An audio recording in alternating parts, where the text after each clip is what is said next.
Chapter 20, Superhuman Serum. Bench press, 657 kilograms. Clean and jerk, 5,226 kilograms. 50 meters in 3.76 seconds. Oh my God, he's basically Superman. Everyone in the lab stared at Norman in disbelief. He stood in the physical test room wearing nothing but shorts while the readouts on the monitors kept flashing impossibly large numbers. Then the tension broke and the room erupted into cheers. We did it! We created a human-strengthening drug. No, call it the superhuman serum. History was made today. Smiles and laughter replaced months of stress and sleepless nights. People hugged in little groups, some even kissed. When Norman put his clothes back on and walked out, everyone swarmed him, hoisted him into the air, and tossed him back down amid whoops and applause. After the commotion had died down a little, Norman pressed his palms together and raised his voice. Okay, I know you're all thrilled, and I am too. Our work over the last few years wasn't in vain, but we can't slack off now. Keep pushing, he continued. Finish the final verifications and refine the serum, and I didn't forget the bonus, 2 months' salary from finance for everyone who helped. Long live the boss. The team scattered back to their stations, buoyed by victory, except for one man. Dr. Strom, their lab director, stood apart from the celebrating crowd. His hair had thinned, and his face wore a deeper concern than the others. When Norman approached, he didn't share the same carefree joy. Norman, that was reckless. You drank the serum yourself. It was too dangerous. I didn't have a choice, Norman said, placing a hand on Strom's shoulder and smiling. Lucky for us, the gods smiled on our work. Dr. Strom sighed. He knew the pressure Norman had been under and didn't press the point, but there was something else weighing on him. How do you feel? In our last trials, the mice were irritable and aggressive. So you're worried I've turned into a psychopath, Norman replied with a half-joke. He put his other arm around the older man's shoulders. His smile was warm, steady. Do I look like myself? I'm still me. Those mouse results don't necessarily translate to humans. 60 years ago, Dr. Erkins developed a super soldier serum based on human physiology. We're building on that.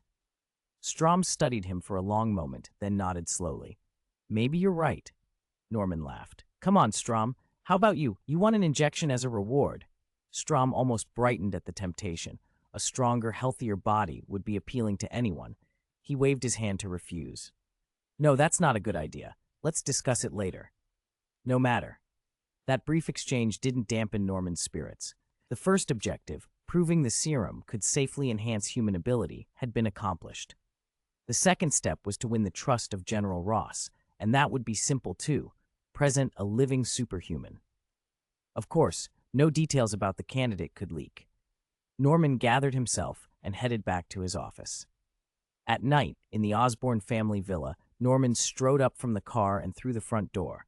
Harry Osborne, who'd been home from school for hours, came out of his room when he heard the noise. He stopped in his tracks. Dad? Harry called cautiously. He blinked. The man before him looked decades younger. Norman smiled and spread his arms. You don't recognize your old man? Harry crossed the room, stunned, and hugged him. Dad, you look, what did you get done? How are you so young? You forget what your father does, Norman teased. You mean the human strengthening drug?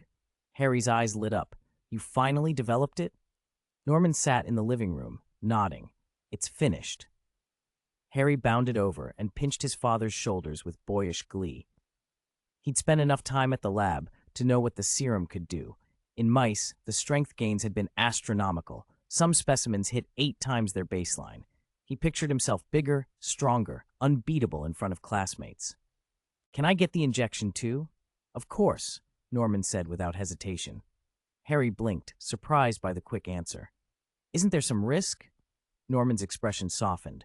You're my son. I wouldn't put you at risk. Right, of course. You don't want to die before me. Harry flushed, embarrassed at how it sounded. Norman laughed gently. Come to the company in 2 days. I'll give you the injection myself. That's amazing. Thank you, Dad. I'm a little hungry, Norman said. I'll get someone to prepare dinner now. After Harry ran off to arrange food, Norman's eyes drifted to the highly polished floor. For a moment his reflection lagged behind. Another face overlapped his. A voice, slightly sardonic, came from the back of his mind. Asshole, what are you going to do to Harry? He's your son too. Norman turned as if addressing a person no one else could see. Over the past few days, he'd been extracting memory fragments from the original Norman and integrating them, becoming, in essence, the real Norman. The darker personality that had emerged during the serum trials had already been suppressed. "Thanks for the reputation you lent me," he said quietly to the echo of that past self. "You're of no use to me anymore." He snapped his fingers. The last remnant, another face in the reflection, the final trace of a different self, crumbled into ashes and drifted away. Norman would not leave behind anything that could expose him or betray his plans. He turned away from the mirror-sheen floor and went on with the rest of the evening. The serum had worked. The next step, convincing General Ross, awaited, and Norman intended to make sure nothing could stand in his way. Chapter 21. Parker's Change Central City High kept its usual calm. The larger unrest outside didn't reach its halls, and life went on with the same small dramas. Flash Thompson still picked on Peter Parker.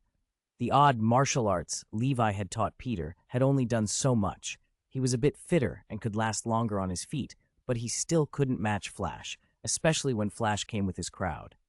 The more Peter resisted, the more he took. One day during break, Flash, still smarting from a teacher's reprimand for not paying attention, decided to let off steam. "Hey, let's go mess with Parker," he grinned at his friends as Peter left the classroom. To his surprise, the usual chorus of "Yeah, let's" faltered. The guys looked uncomfortable.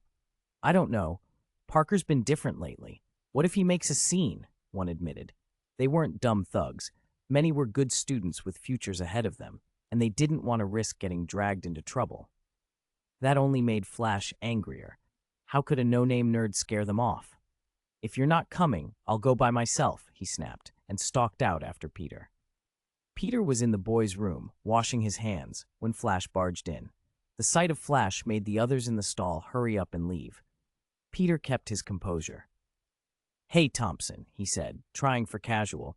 "If you don't want your shoes to get splashed, you might wait until I'm done." Flash froze, the swagger in his shoulders draining away. Peter relaxed, finished, and straightened his shirt. "Okay," he said and faced him. "I'm ready." Flash took in the new steadiness in Peter's posture, no cowering, no lowering of his eyes. "What happened to you?" he demanded. "You used to be a kid who wouldn't even look people in the face. How did you change so fast?" Peter thought about the last few days and smiled faintly. "Maybe someone told me that if God wants a person to do something important, he puts tests in front of them to build courage and strength," he said. "So I figured I couldn't let God or whoever down." Flash snorted. "Is that all it took? One line and suddenly you're brave?" "It wasn't just that," Peter admitted. "Mostly, I've had worse than you. Someone hit me harder than you ever did." "Someone?" Flash echoed. "Levi," Peter said. Flash's expression shifted, a grudging recognition dawning. "Oh, so that's it, this martial arts thing." He looked at Peter anew. "You're not the same Parker I knew. I won't bother you anymore. You've got my respect. Hell, everyone's respect." With that, he turned and left. Peter stood there for a moment in disbelief, then let out a laugh. He had made Flash Thompson back down. He felt a strange, warm swell of confidence. "Oh my God," he muttered to himself, grinning at his hands. Later, in the shady grove behind the school, Peter paced and gushed to his friends. "You won't believe what happened today." "We believe you," Jessica cut in, folding her arms. "You've said it 3 times now." Levi was slouched in a hammock with headphones on, pretending not to listen. Peter's voice, "No, really. Flash just backed off.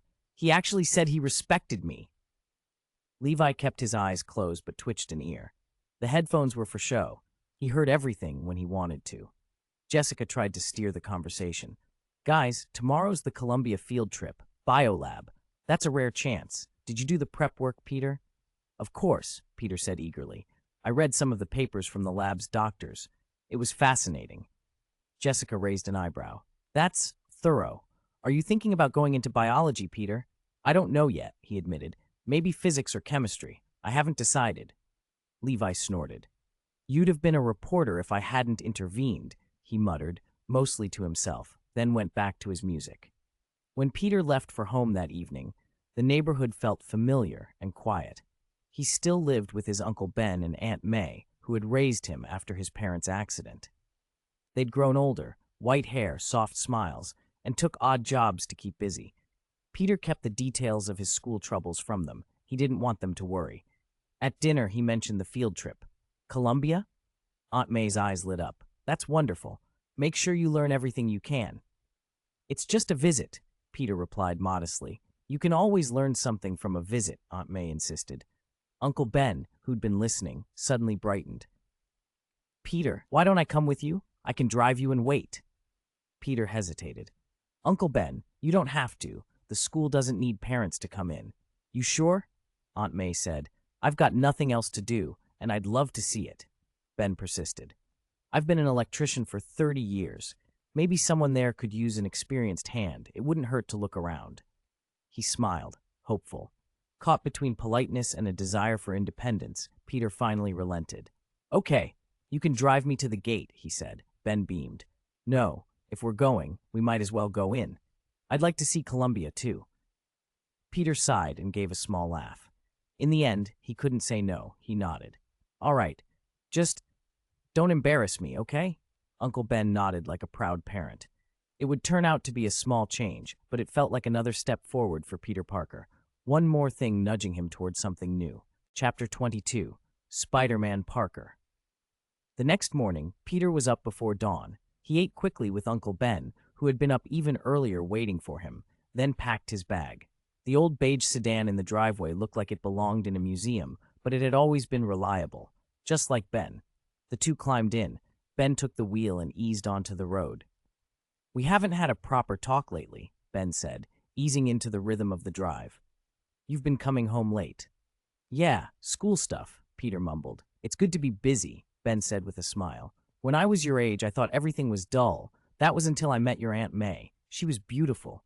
I fell for her the first time I saw her, and I've never stopped. He chuckled. I was a lucky man. Peter felt a small flush of something he tried to hide. He'd had a quiet crush on a girl in his class, Liz Allen, but he'd never told anyone, not even his friends Flash, Levi, or Jessica.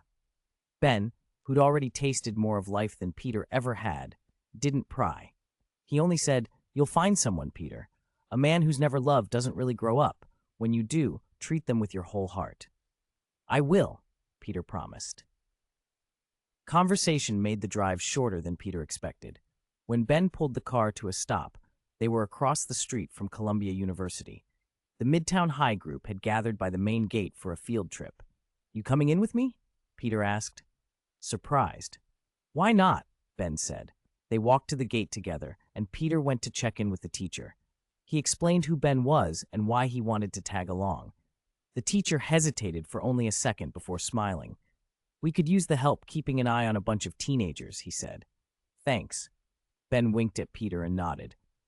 No problem. Peter was grateful, especially since his relationship with Flash Thompson had been thawing out lately. With Ben at his side, he was less worried about trouble. He introduced Jessica and Levi to Ben, and then they filed into the campus in a proud little procession. The laboratory they toured focused on radioactive animal research. A professor explained how animals changed under controlled radiation exposure. Slides and displays showed cellular damage and mutations. The students crowded around, listening intently. Ben, who had never seen such things up close, wandered over to the display cases. Colorful spiders were pinned and mounted like tiny works of art. Ben admired them from a careful distance. Beautiful things, he thought, often carried danger, so he didn't lean in too close. He came back to the group just as Peter was making a joke to Levi. Ben relaxed, glad to see Peter fitting in. Then he felt it, a tiny sting at the back of his hand. He looked down and saw a small, fast-moving spider skitter away and disappear beneath a nearby counter. Did a spider bite me? Ben said to himself. It seemed ridiculous, but his heart was oddly quick. He didn't want to disrupt the trip, so he pulled Peter aside. I think I'm going to head home early, Pete. I'm feeling a little off. Peter frowned. Are you okay? Don't worry about me. Go enjoy the tour. Be careful around those spiders. Ben smiled, trying to sound ordinary. Okay, be careful. Ben drove home alone, ignoring the unease that had crept up in his chest. He didn't even say hello to May. He went straight to bed and covered himself up. At first, it was like bones being shredded, sharp, spreading pain that made him grit his teeth until he passed out. When he came to, it was dark. May sat in a chair by the bed, eyes wide. "You scared me to death," she said. "You were just lying there. I don't know what I thought." Ben felt different. His back and joints no longer ached. His eyesight, which had been fuzzy for years, was crisp. He could see every freckle and wrinkle on May's face. He peeled back the covers and stared. His skin was warm, his posture straighter, his stomach flat and hard. He stumbled to the mirror. Staring back at him was a man who could have been in his 30s, lean, muscular, impossibly fit. "May, what happened to me?" he asked. May reached out and cupped his face. Her voice was full of wonder. "Ben, you look how you were when you were 38. Handsome, strong, you're glowing." "Am I younger?" Ben laughed in disbelief. He flexed a bicep like a schoolboy. "I could enter a bodybuilding contest." "Those muscles belong to someone who still goes to the gym," May teased, then grew serious and kissed his forehead. "Whatever happened, you're still you inside. That's what matters." They stared at one another, stunned and a little afraid of what it meant. By the time Peter walked in the front door, his imagination already running, he stopped dead at the sight. His uncle, impossibly youthful, holding May close. For a second, Peter's mind supplied 1,000 wrong conclusions. "Uncle Ben?" Peter blinked. Ben laughed, his voice younger than Peter had ever heard it. "Peter, it's me. I'm Ben." He gave May a quick wink. After they explained, Peter finally understood. Ben told the story plainly, a spider, a sting, and then the blackout. Now he could do things he'd never done before. Ben tested himself a little, lifting a chair one-handed, then hoisting May like she weighed nothing at all. "I feel stronger," he said slowly, "a lot stronger. My hands, they feel different, I feel." He hesitated, then grinned. "I think I can even shoot something like spider silk." Peter's eyes widened. He didn't wait to hide his excitement. "That's amazing. Like, super amazing. You could be a superhero." "Would you be afraid?" Ben asked, half joking. "No. Will you hurt me?" Peter asked earnestly. "Not a chance," Ben said, and ruffled Peter's hair. May wrapped an arm around Ben as if she'd gone back in time a decade. "Ben, don't overthink it," she said softly. "No matter what, you're still you." Peter's grin grew, and he tried on a few names out loud. "We need a name. Spider-Man? No, that's—" He laughed, correcting himself. "Actually, Spider-Man fits. It's perfect." Ben looked at Peter, his expression getting serious for the first time that night. "Peter," he said, and then he said words Peter had heard before in fragments, the weight of them pressing against the small, bright room. "With great power comes great responsibility." Peter's grin softened into something proud and scared at once. "Then Spider-Man it is." They sat together in the quiet house, laughing and making plans that sounded both ridiculous and inevitable. Whatever had happened in that lab had changed Ben, but it hadn't changed who he was to his family. That, Peter thought, as he watched his uncle and aunt, was the most important part of all. End of chapter. Chapter 23, The Birth of Superman. Screeching brakes cut through the morning air as a convoy of black cars came to a halt in front of the Osborne building. Shareholders, secretaries, and bodyguards spilled out, and at their head strode a military representative, the largest investor, General Ross. He paused and looked up at the skyscraper with a barely concealed hunger. "Ready, Osborne. This is your last chance." Today was the day to accept the results. With an assertive procession, the delegation marched straight to the lab where the so-called superhuman serum had been developed. Norman Osborn and his team of researchers had been waiting. They greeted the visitors with practiced smiles. "General Ross, long time no see. You look well." Ross blinked. Norman seemed younger somehow. You look like this?" Norman grinned. "It's impressive, isn't it? There's something even more impressive." He opened his palm. A pistol lay there. The bodyguards stiffened. Instantly, hands went to holsters and weapons were leveled at him. Everyone except the guard closest to Norman. He stared at the gun in Norman's hand as if he couldn't believe what he saw. "When did?" the guard managed. "Just now," Norman said dryly. "Don't be nervous. I only meant it as a trick for the general." He flexed his fingers. The hard barrel of the pistol bent slowly into a U and then tied itself into a knot. The room fell silent. Even General Ross allowed himself a flash of excitement. "You've developed a human enhancement drug?" he asked, breathless. "Correction," Norman said. "The superhuman serum." He waved the twisted pistol. "You see? Here." He tossed it back. The guard caught it and tried desperately to straighten the metal out, but the barrel would not budge. Ross's eyes brightened. Osborne, you're a genius. You've done what no one else could. I knew you were the right man. Norman took the praise in stride. He slid his arm around Ross's shoulder and led him into the lab, stopping before a frosted glass wall. Behind them, the shareholders and their entourage lined up to see. Seeing is believing, Norman said. It's only fair you witness the serum's effect in person. Ross looked over his shoulder, beaming like someone seeing a trophy. Norman, you did an extraordinary job, truly remarkable. Thank you, General. Then, let me not delay. Bring out the volunteer. Norman tapped a console. The glass wall cleared. Inside the transparent chamber, strapped into a reinforced experimental cabin, a handsome young man lay surrounded by researchers in white coats. He looked small and tense among the humming equipment. A voice behind the glass exclaimed, Norman, isn't that your son, Harry? Norman nodded.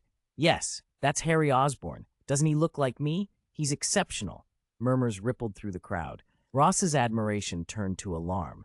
He had only allowed his daughter to pursue someone like Bruce Banner on paper. This was something else entirely.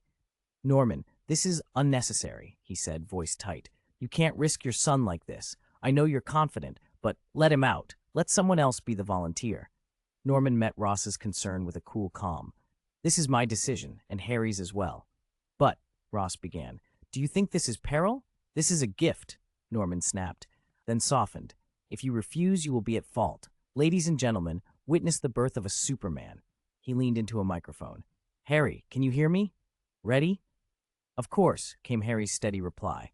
He sounded excited, though the thinness in his voice betrayed nerves. Dad, what's the success rate? For now, 100%, Norman lied, smiling. Ross's jaw tightened. Only Norman had been a confirmed subject so far, hence a reported perfect success. If things went wrong now, no one would ever claim that. Proceed, Dr. Strom, Norman ordered. Dr. Strom swallowed, fingers trembling. Under the weight of dozens of onlooking shareholders and the stern military presence, he took a deep breath and pushed the red button. A valve hissed open.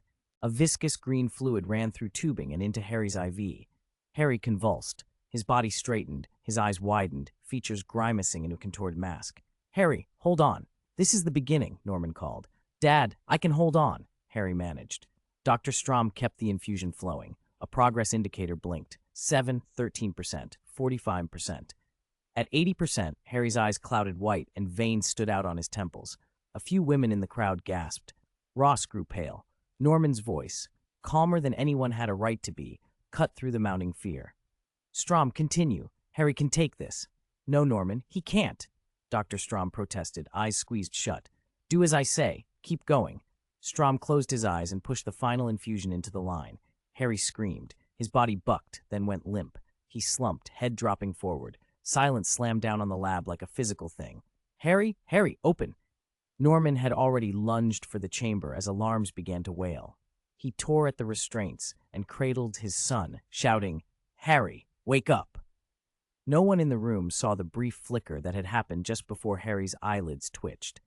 Levi, shape altered into something odd and almost insubstantial, had moved through the periphery.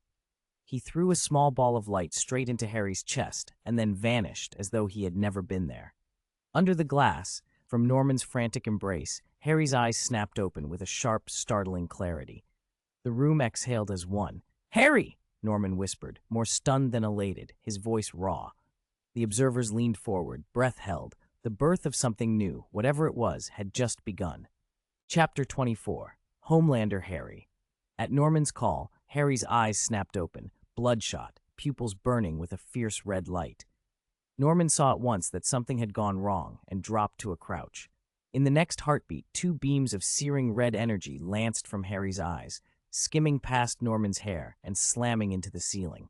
Sparks erupted where the beams struck. Startled and still groggy from waking, Harry turned his head in confusion as the heat rays gouged two blackened trails down through the ceiling. Wherever they passed, electrical wiring, instruments, and equipment were ruined. Even the blast-proof glass wall, designed to withstand artillery splinters in seconds, it shattered entirely. Flying shards sent the people behind it scrambling like frightened mice. For a moment, the lab was chaos, sparks, falling glass, and screams. Norman grabbed Harry's arm and shouted, "Harry, close your eyes, now!" The order cut through the panic. Before he could think it through, Harry obeyed and clamped his eyelids shut. The horrific heat rays vanished as suddenly as they'd appeared. With the source gone, the room fell into an uneasy quiet, broken only by rapid breathing and the soft sobs of the shaken staff. Harry, still clutching his head, heard the murmured voices around him. "Dad, did I do something terrible?" A dozen fearful whispers drifted his way. "No, it's not your fault," Norman said softly, patting his son on the shoulder. "You just haven't had time to get used to the power inside you. You can't blame yourself. What you need now is to learn to control it. Do you understand?" "Yes, I understand." Harry's voice trembled but steadying. Norman told him to stay where he was. After a quick glance, confirming Dr. Strom was all right, he went over to General Ross with what he hoped was composure. "General, I'm sorry. I nearly got you into trouble. These things can happen in a lab." "I know," Ross replied. He'd learned the hard way. The lab accident with the Hulk still haunted him, and instinctively stayed close to his security detail. He bore only a small cut on his cheek from the flying glass, otherwise unhurt. He smiled with the calm of a man used to damage control. "Compared to the importance of this experiment, these losses are negligible. Congratulations, Norman. You and your son have made history." "Thank you for the military's support," Norman said. "Support will continue. In fact, I'll recommend we increase funding. It's only a matter of time before Austin Group surpasses Stark Industries as the top military supplier."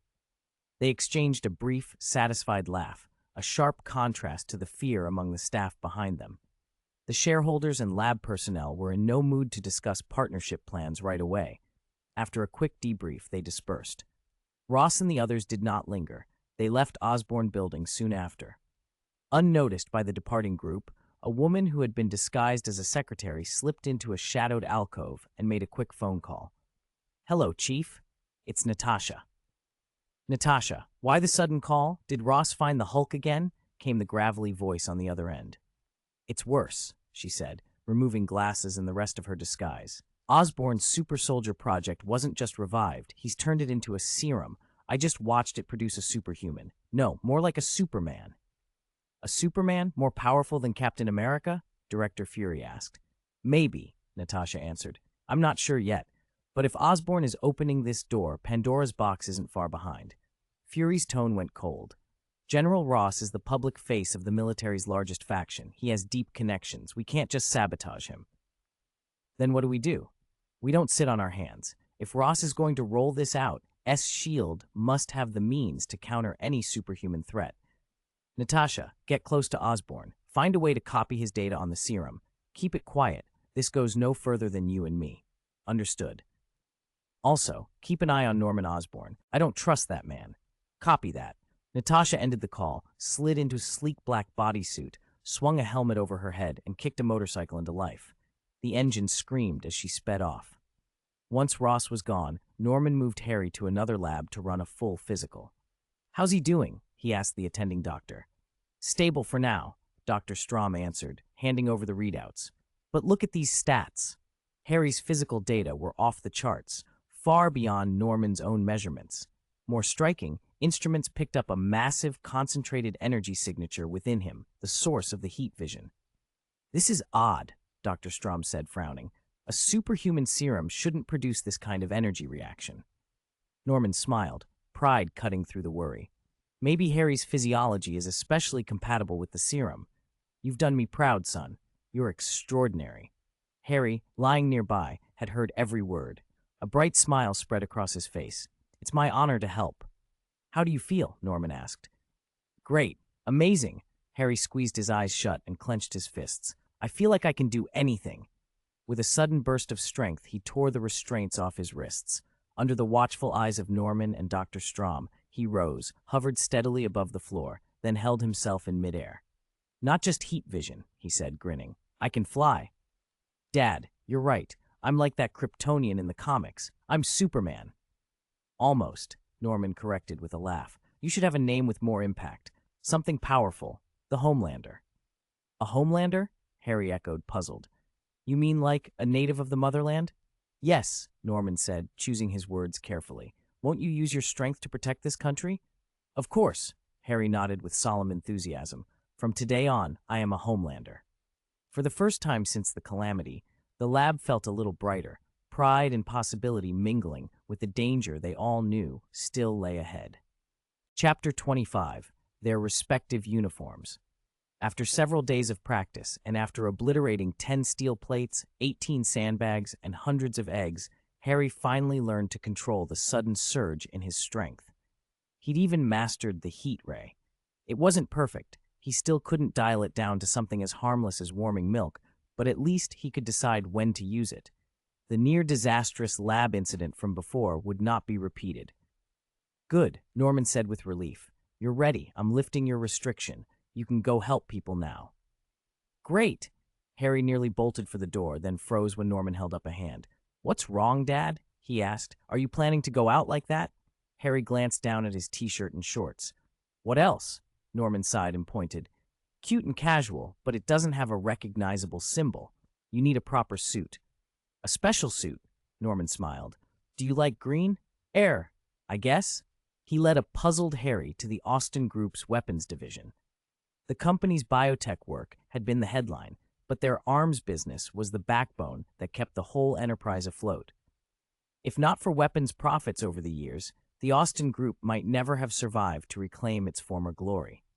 Now, with a successful superhuman serum, the weapons department had become even more relevant. Harry, who rarely visited, stared at the strange equipment until Norman stopped in front of a suit of green armor.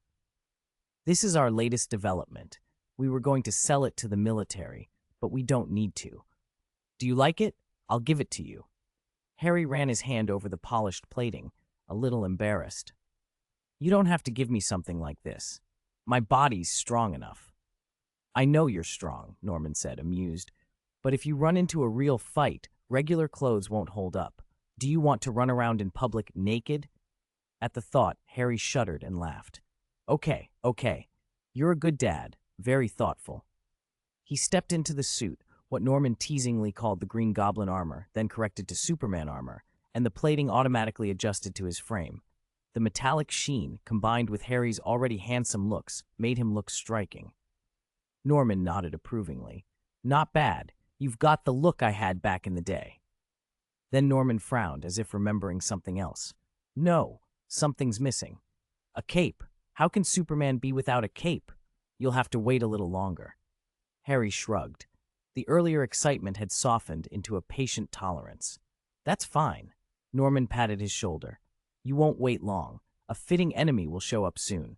Use this time to train, and when it happens, handle them with style. Leave the simple things, helping old ladies cross the street, to the police. All right, Harry said. A loud sneeze broke the afternoon quiet on a nearby rooftop. A middle-aged man in a red, spider-web-patterned outfit pulled back his hood quickly. Peter, do I really have to wear this? He grumbled. You saw how dangerous it was out there, Peter Parker replied, earnest and a little defensive. And even if you don't, it'll start to stink after a while. Come on, this is a superhero costume. Superman, Batman, Wonder Woman, even the Flash wears a suit.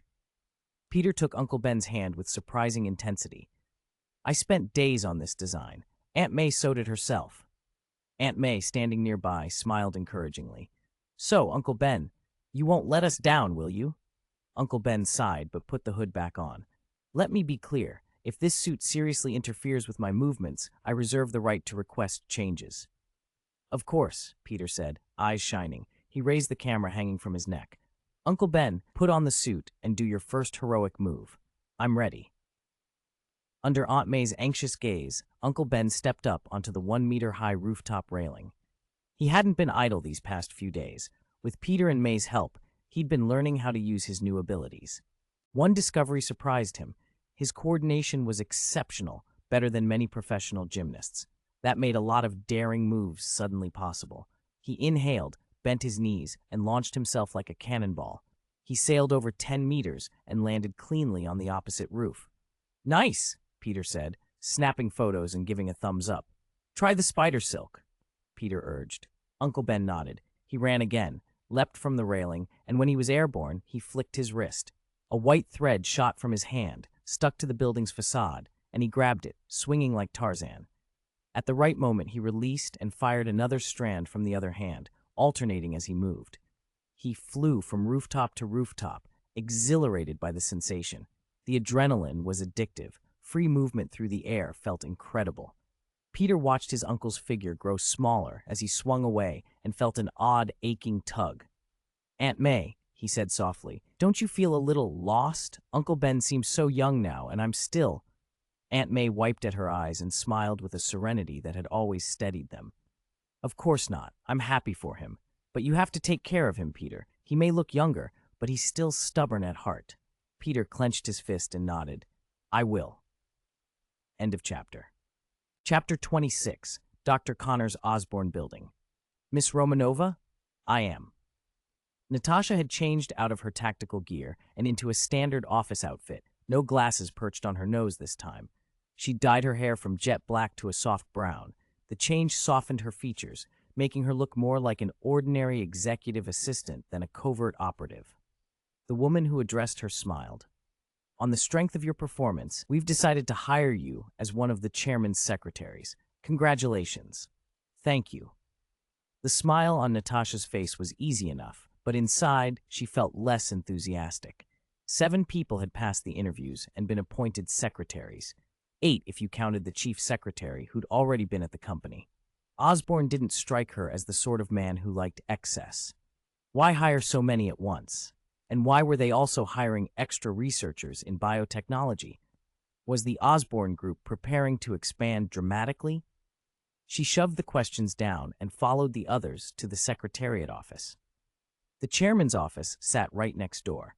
The chief secretary, a composed, efficient woman who handled tasks quickly and decisively, gave them a brisk orientation. "Familiarize yourselves with the Osborne Group's personnel structure and our main product lines. I'll explain specific duties and formats tomorrow." She returned to her desk and got back to work. Natasha sat where she could watch the chairman's office. People around her adopted serious expressions, some sincere, some practiced. When the room quieted, Natasha slid a USB drive from her bag, found the blind spot under a computer near the corner, and plugged it in. She flashed a small Trojan into the system and quietly began pulling what she could from the internal database. Nothing about the so-called superhuman serum turned up. Of course, it wouldn't be stored where a casual secretary could access it. Patience, she reminded herself. Patience was an agent's greatest virtue. Her chance came sooner than she expected. The chief secretary stood and cleared her throat. "There's a document that needs the chairman's signature. I can't leave my desk. Who can deliver it?" "I will." Before anyone else could decide, Natasha rose and held out her hand. "Give me the file. Is Mr. Osborne in the office?" "No, he's on the 17th floor in Dr. Connor's lab." "Very well." On the 17th floor, the lab door burst open. Norman Osborne's arrival startled the man inside, Dr. Kurt Connors.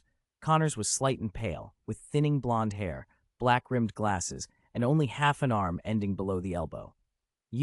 What are you doing here, Norman?" Connors stammered, nerves raw. "I thought you'd be tied up in the lab," Norman said smoothly. "That was true, but things have shifted. We've developed the superhuman serum." Norman let that sit between them, then glanced at the missing limb and curled a smile. "Connors, I offered to help you get a mechanical arm years ago. You're still resisting. You still won't give up on this, will you?" "Norman, I will succeed. I can't stop." Connor's voice shook. The missing arm was a constant private wound. He felt incomplete, like an oddity under other people's stares. He longed to be whole again. "As you know, lizards regenerate tails. I believe we can transfer the gene responsible into humans and regenerate a limb." Norman scoffed lightly. "If you inject lizard genes into a human, what are they then? Lizard or man?" "Human," Connors insisted. "If we use the native rejection response after the limb regrows to eliminate the lizard gene, there will be no side effects." They spoke loudly enough that nearby researchers glanced over. Connors pulled Norman into his office and shut the door. "There are tens of millions of disabled people worldwide. If this works, the Osborne Group could—" "Enough, Connors." Norman cut him off. "How far along is the research? How long to completion?" "Just one final step. Animal trials have been repeatedly successful. A few more successes and we'll be ready for human trials. It'll only take a month, No, 2 weeks. I can only give you a week, Norman said flatly. If you don't succeed, I'm canceling the project. A week is impossible. Connors. Norman didn't raise his voice. He didn't need to. The superhuman serum is functional. You heard me. This company is on the cusp of something enormous. Don't let your obsession with your arm waste your talent. Connors went pale. If you don't approve, if you withdraw funding, who else will support this? Norman's expression remained neutral as he walked toward the door. As he opened it, he allowed himself the smallest of smiles. Sorry, Connors, he thought. I'm only giving you a push. Decide whether you'll become Dr. Lizard or leave your stubbornness behind and be a scientist. Your fate's in your own hands. He stepped out into the corridor and almost collided with Natasha, who was holding the file. Norman did not look surprised. He had clearly expected someone to come by. He smiled, gave a quick nod, and prepared to pass. Mr. Chairman, Natasha offered the document formally. I'm your newly hired secretary. This needs your signature. Oh, now that I think about it, I've seen your resume, Norman said, taking the file. Natasha Romanova, right? Yes. Natasha tilted her head, casually tucking a strand of hair behind her ear. You've got a good memory. Norman paused and then admitted, if it had been earlier, I might not have remembered. He closed the file and looked at her. Your resume is impressive. I'm optimistic about you. Work hard, and there will be rewards. Thank you, Natasha said, smiling. She left with her first task completed and a mental note filed away. She'd made a favorable impression on Osborne on her very first day. Not a bad start. Chapter 27, Kingpin. Kingpin, I'll ask you again. Do you know a man named Billy? No matter how many times you ask, my answer won't change. I don't know him. You were involved in Tony Stark's kidnapping, weren't you? No, I've never even thought about kidnapping Tony Stark. He's in a different world from me. Then how do you explain Tony Stark being bound in your secret base? I don't know. Boom. Kingpin slammed his fist onto the iron table hard enough to leave a dent. His eyes were bloodshot, fierce as a wild animal ready to strike. The raw menace in his gaze washed over the agent seated opposite and froze him as if he'd stumbled into a cave of ice. The agent tumbled back in his chair, scrambled to his feet, and before he knew it, had backed into the wall. If you keep messing with me, Kingpin said softly, I will kill your whole family when I get out. I mean it. You're a prisoner. How dare you threaten me? The agent snapped, anger flaring to cover the fear. He drew his baton and lunged forward, swinging it with all his force. The stick struck Kingpin's head. His skull snapped to the side, but he rotated it back as if nothing had happened. Crimson cut through his hair and dripped down to the table. He didn't flinch. He only stared. The agent felt the temperature drop in his chest. His rage evaporated. His arms began to shake, and he couldn't bring the baton down again. A second guard opened the interrogation room door, and the first agent stepped aside. He put the baton away and forced 2 steadying breaths. If you confess now, the newcomer said, we can protect your wife and children. Your protection? Kingpin's smile was contemptuous. Sorry, I don't believe you. Humph, fine. Stay stubborn then. They stitched his wound up quickly and returned him to the solitary cell, a lavish room by prison standards. Kingpin stared at the pristine white walls. His face shifted between ferocity, worry, and reluctant calculation. No one could read his thoughts. Time blurred. The lights in the wing went out one by one until only the lamp over his head glowed faintly. The patrols stopped. The usual clatter of the facility died away. An unnatural silence settled like a held breath. A narrow path appeared in the darkness before him. At its end, a red light drew nearer. Kingpin rose, fists clenched, more alert than he'd been with the guards in the room. The red light resolved into a lantern burning with an oil flame, carried by a cloaked figure. The man's face was hidden. The robe did not belong to any prison uniform. Am I dead? Kingpin asked. Are you some grim soul collector come to drag me off? My name is Fire King, not a damn soul catcher, the figure said, and drew nearer. When the cloak fell back, his face was like old bone, hollow, the skin pulled tight as if on a skull. His empty eye sockets fixed on Kingpin. A smile that didn't reach anything human curled the corners of his mouth. Not bad. Very good. For the first time in a long while, a shiver ran down Kingpin's spine. Get away from me, he snapped. I don't care if you're a king or a ghost. He swung a gloved fist at the apparition. Before it could reach, Kingpin's own bulk, a 200-pound body, slammed backward against the wall as if an invisible hand had thrown him there and pinned him in place. He couldn't move. "What have you done to me?" he demanded through clenched teeth. "I haven't done anything yet." The Fire King smiled and raised an arm. A ball of living flame appeared in his palm. "Kingpin, you have the makings of a fire-bearer. Accept this flame, burn yourself, and join the glorious order." Before Kingpin could react, the burning orb pressed against his chest and plunged into him. Pain like molten iron poured through his veins. He felt his body ignite from the inside, cell by cell, and let out a howl that sounded older than the room. Then he collapsed. Light and darkness tore apart. The lantern and the cloaked figure vanished. A bright, clinical light assaulted his eyes. A voice, familiar, real, cut through the haze. "Hey, stop playing dead. Get up." Kingpin's hands found the iron bars of his cell gate and closed over them. Something new thrummed in his limbs. Power. Raw, precise, and waiting. He grinned, half incredulous, half delighted. "Lord of Fire, Firebringer, burn yourself," he muttered to himself. "Turns out there are stranger things in this world than a prison." He yanked on the bars. Metal yielded. A hole tore open in the concrete, large enough for a man to step through. Alarms screamed. The guard outside the door looked up in shock. Kingpin stepped through, planted his foot, and the concrete spider-webbed and cracked beneath him. The reaction launched him forward with the force of a cannon. He landed behind the guard and hit him with every ounce of strength he had. The man's head snapped into the wall. Kingpin stared at his swollen fist and realized, with a thrill, that he could contract his muscles, direct them. They felt harder than steel when he willed them so. "Is this fire transmission?" he breathed. "It's incredible." He wasn't in a hurry to run. He tested himself, flexing muscle and bone like a man learning the contours of a newfound weapon. Soldiers flooded the corridor. An agent he recognized shouted above the alarm, "Kingpin! Hands up! Get on your knees now!" Kingpin's smile was grim. He shrank his posture, appearing suddenly smaller, then charged. The guards opened fire. Bullets stitched the air like rain. Casing and metal roared. They shredded his prison jumpsuit, tore fabric and straps, but when the rounds hit him, they bounced off a body that had become something else, unmarked, unbothered. When the lead agent saw the shots do nothing, his voice turned to panic. Kingpin crashed into the line like a battering ram. No one withstood his fists. The corridor filled with broken bodies and the metallic tang of blood.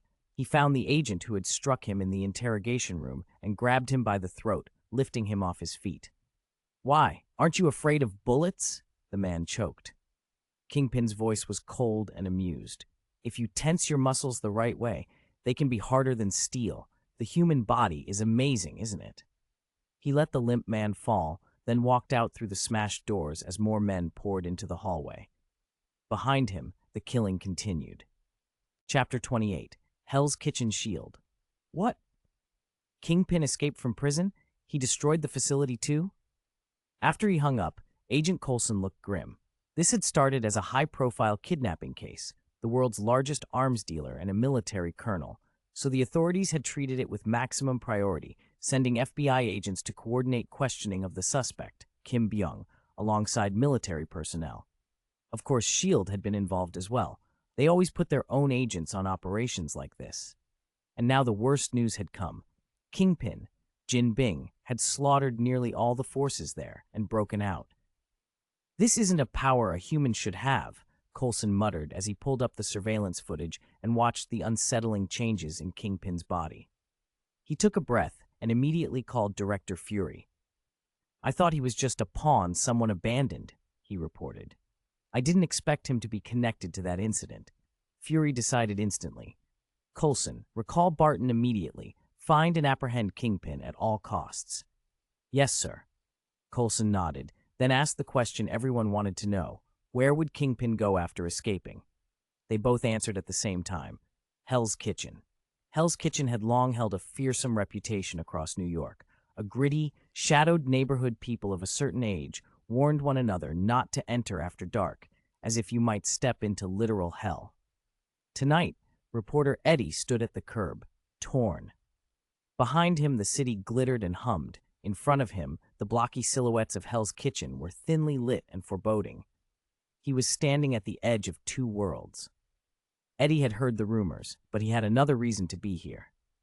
Ever since he'd come into possession of a strange parchment, his career had taken off. The mysterious paper systemically answered certain questions he wrote on it. The replies, when they came, were always true and always relevant to his investigations. That parchment had helped him break the Tony Stark kidnapping story, pull down scandals involving celebrities and politicians, and turn him into a rising star in journalism. People chalked his success up to luck. Only Eddie knew about the parchment's role. Lately, he'd been studying its limitations. It refused obvious temptations, nothing about lottery numbers, nothing about which stocks would soar. But it had answered the one question Eddie cared most about tonight, the one he'd asked dozens of times. Where and when can I get the big story tonight? The parchment had replied tersely, Tonight at 9, Hell's Kitchen. So here he was. Eddie hesitated. He was just a man, not built to stand up to the kind of danger Hell's Kitchen promised. But ambition nudged him forward. He dressed down to blend in, a threadbare overcoat, a wool cap pulled low, an unshaven face. He clutched his camera like the lifeline it was, concealing it as best he could. He knew that if word got out he had a camera, it could mean a bullet in a place like this. He didn't have to look long for the story. A moment later, a thunderous explosion boomed in the distance, and a column of fire climbed into the sky. Now that's big news, Eddie breathed, and ran toward the sound. A few minutes earlier, the power vacuum left by Kingpin's detention had set Hell's Kitchen's gangs to fighting for control. The syndicates and crews that had once answered to Kingpin, Jin Bing, no longer felt restrained. Everyone wanted to be the new underground boss. But the unspoken rule was that Kingpin had to be permanently out of the picture. If he could return, they wanted leverage, hostages they could use to force him into surrender. That made his wife and child prime targets. The gangs had made a crude pact. Whoever captured them first would claim leadership. Tonight, the patience of those gangs had run out. A secret villa belonging to Kingpin had been surrounded and assaulted by multiple factions. Inside, the few loyalists who had stayed behind were fighting to hold the place. Vanessa clutched her 5-year-old son, covering his ears as the house trembled from the barrage outside. She stared at her defenders, white-faced. If anything happens, don't worry about me, she begged. Just save the child. Please, please. We'll keep you safe, one of the loyal men promised. Before he could finish, an enormous blast rocked the villa. Plaster dust rained from the ceiling. Vanessa screamed and drew her son closer. Outside, the attackers had pulled out heavy weapons, rockets, explosives, and the pounding turned relentless. The defenders went from holding the line to dying by the dozen. When the attackers saw the perimeter breaking, they hurled themselves forward like a tide, desperate to take Vanessa and the child alive. Casualties were acceptable. What mattered was the prize. The villa was solidly built. Beyond a few bruises and shocks, Vanessa and her boy were physically unharmed. But the gunfire and screams downstairs meant the defenders could no longer spare men to stand with them. One by one, their escorts left to rejoin the fight until only 2 remained in the room. "Oh God," Vanessa cried, hands clasped. "This is my fault. Don't blame him. He's innocent. Please, save him." Her prayer was cut short when the lights suddenly went out. Vanessa didn't know whether the blackout was caused by the blast or someone had cut the power on purpose. In the dimness, the men in the room tensed, and then the attackers heard a familiar voice outside. "It's Daredevil," someone hissed. "Damn it, stop shooting, you almost hit me," came a sharp, angry shout from the dark. "Turn the lights back on." "Isn't Jin your enemy? Why are you helping his family?" One of the gang members yelled in confusion and fury, clutching a wound as he staggered. Another voice, low and cold, cut through the chaos. "Because my enemy isn't only Kingpin, it's also people who make Hell's Kitchen their battlefield." A man in black materialized behind the speaker, half his face masked, and struck him hard with a billy club. The thug went down with a groan. Daredevil stood there, a silhouette in the failing light, voice steady. "Anyone who threatens Hell's Kitchen is my enemy. That includes you. Ready for a trip to the hospital?" The attackers faltered, suddenly aware that this fight had just become a very bad idea. Chapter 29, Daredevil. Matt Murdock, Daredevil, had just graduated from Columbia and started his career as a trainee lawyer. When he was a child, he saved an old man who was about to be run over by a truck, and the radioactive cargo blinded him. In return, his remaining senses became extraordinarily acute. He could locate people and objects in the dark by sound alone, like a human bat, an image scanner built into his head. In ability and temperament, he was often compared to Batman, though he had far less money and lived by a strict no-kill code. When he broke that rule, his vengeance was merciless. His father had been murdered by thugs, and Matt had made it his mission to fight the kind of evil that breeds in Hell's Kitchen. That fight had made Wilson Fisk, Kingpin, his enemy. When Fisk was arrested, Daredevil had hoped Hell's Kitchen would get better.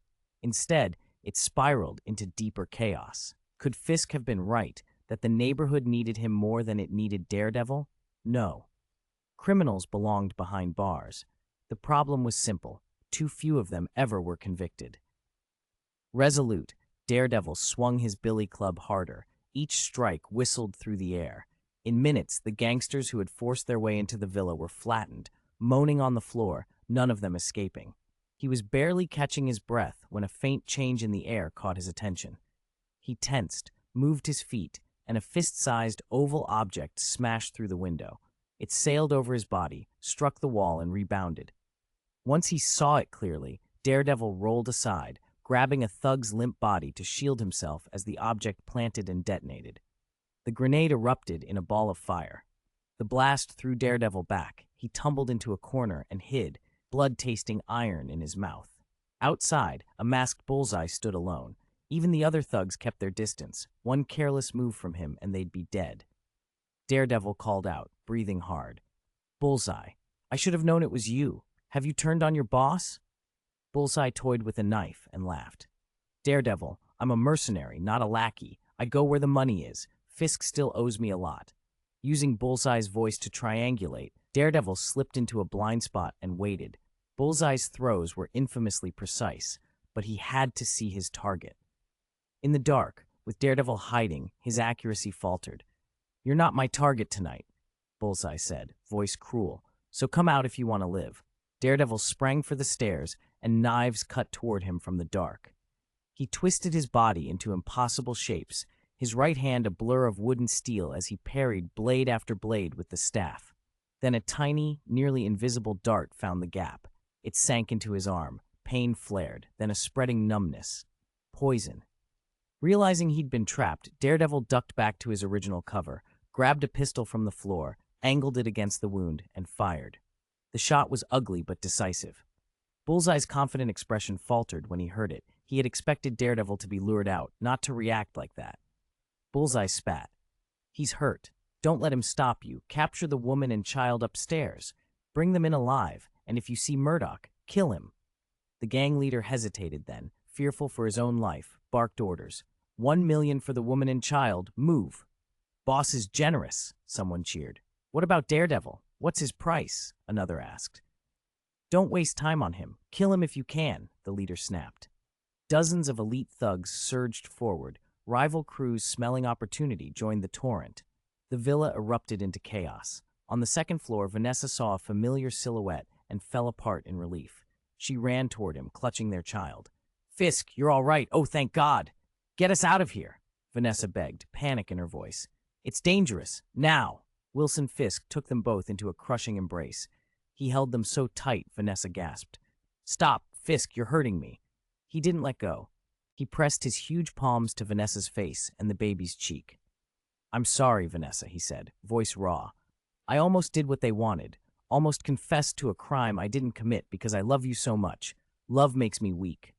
Vanessa struggled to breathe under his grip. "Please, at least let our child go." Fisk's eyes filled with tears. He shook his head, sorry and terrible all at once. "I can't have weaknesses. I'm Kingpin. Your existence, your love, is my weakness. I can't let them use you."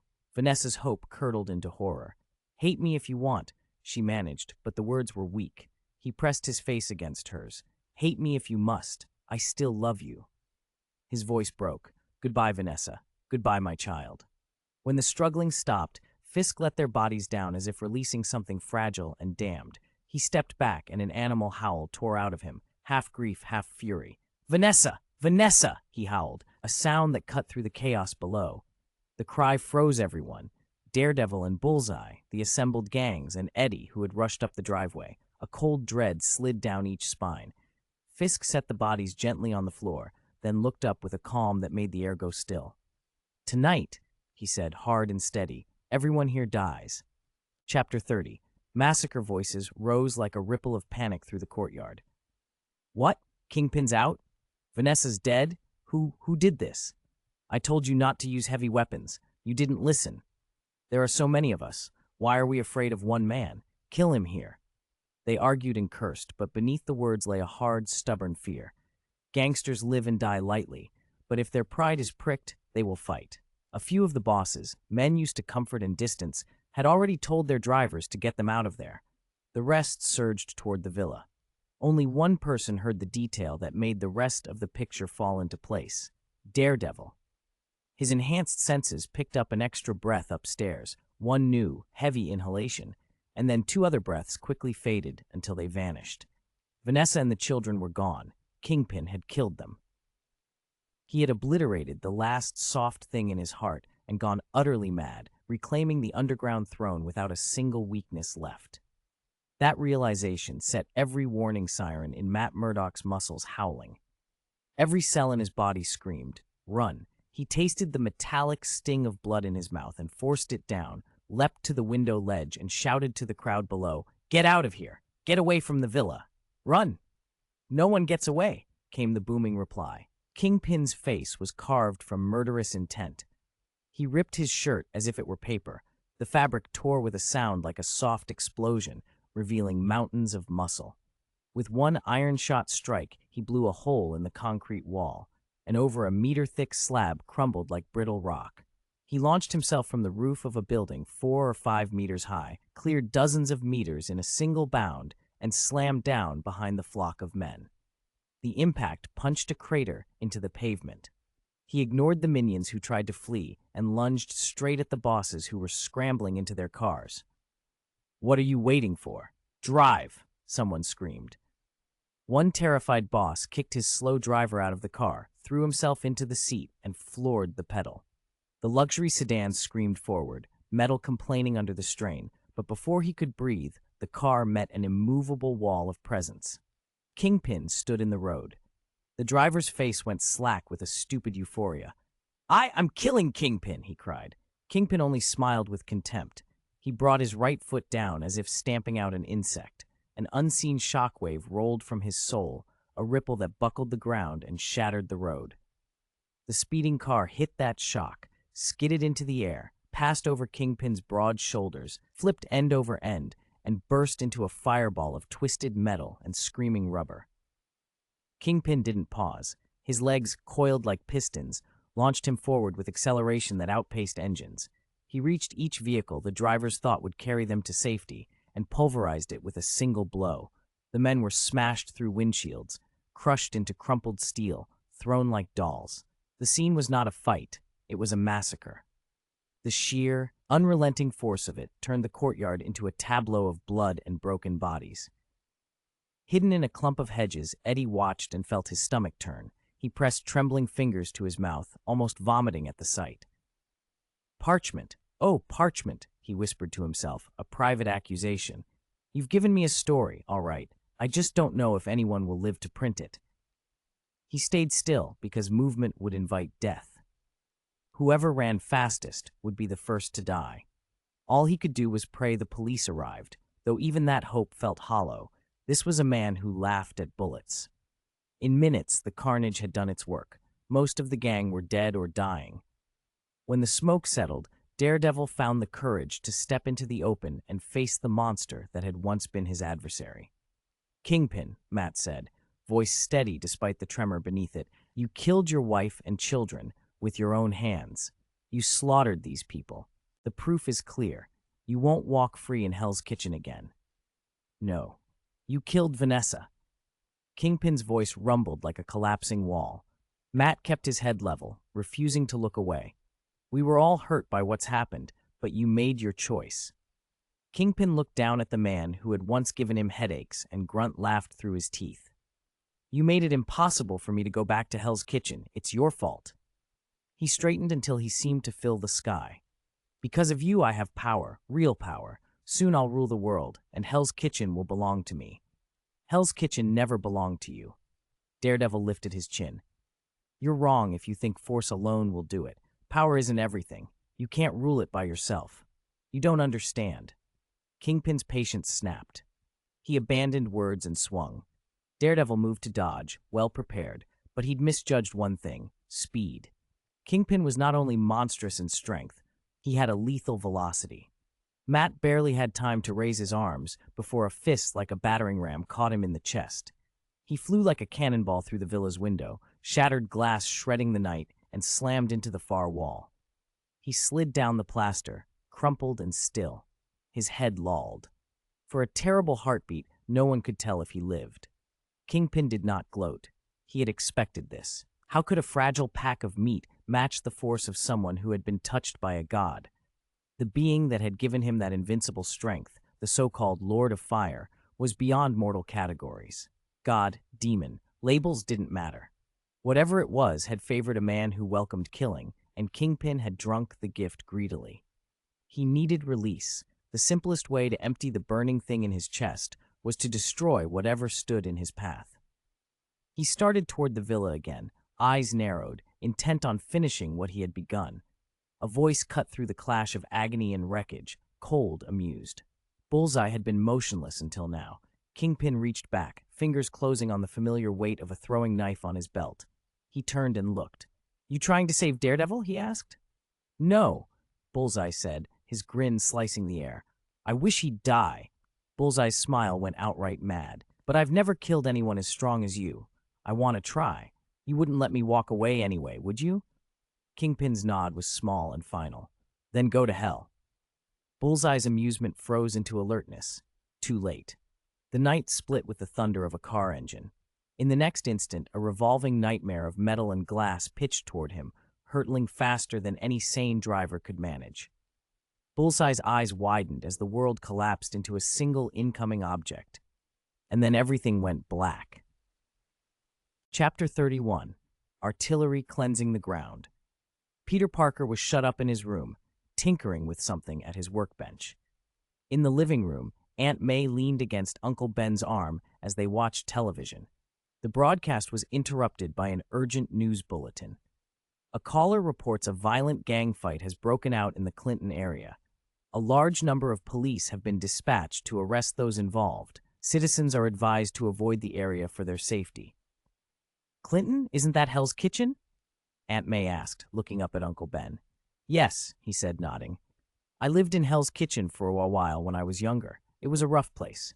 He kept his eyes glued to the screen, brows drawn with concern. Aunt May smiled and squeezed his hand. All right then, go, but be careful. Come back soon, I'll be here. Uncle Ben hesitated for a moment, then kissed her forehead and stood. I will, don't worry. When the city needed help, Uncle Ben sometimes did what he called a few good swings. He'd put on a suit and play Spider-Man in his spare time. It hadn't always gone smoothly. People tended to be wary of a man in strange clothes, and once someone had even pulled a gun on him. But the handful of times he'd been able to help, the gratitude he'd received made his whole day. Being useful, he felt, kept him connected to the world. So when he heard about the fight in Hell's Kitchen, he knew there would be people who needed help. He slipped upstairs, shed his pajama top to reveal the familiar suit beneath, pulled the mask down over his face, and dropped out the open window. A strand of webbing shot out and snagged a distant building. He swung into the night, quickly heading toward Hell's Kitchen. Within 5 minutes, he was there.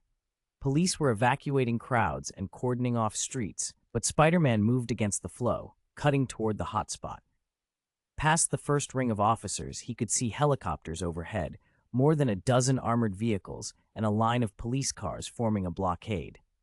The scene looked less like a gang fight and more like a small war zone.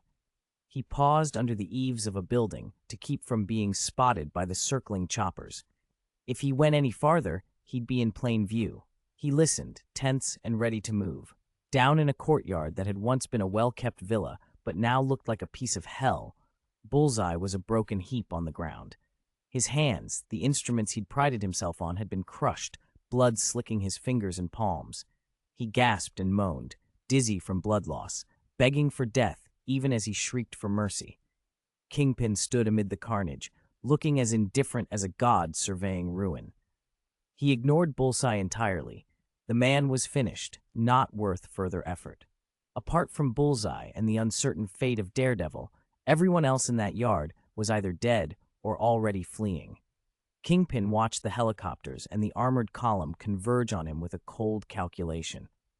Military firepower was on its way.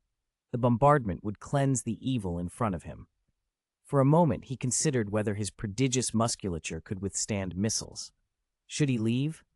Or should he face them? The question was cut off when the attack helicopter made its choice for him. 2 anti-tank missiles and a pair of air-to-ground rockets streaked in, their tail flames drawing bright lines against the sky. The Kingpin smiled savagely. He inhaled deeply, his chest swelling until a lump rose like a heart. Then he exhaled. The air he sent out was a hurricane in miniature, a pressure wave that veered the incoming missiles off course. They smashed into one another and detonated in a towering ball of fire.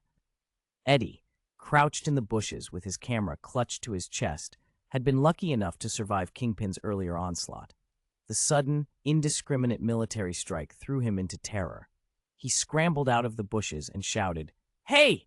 There are still people here! I'm innocent."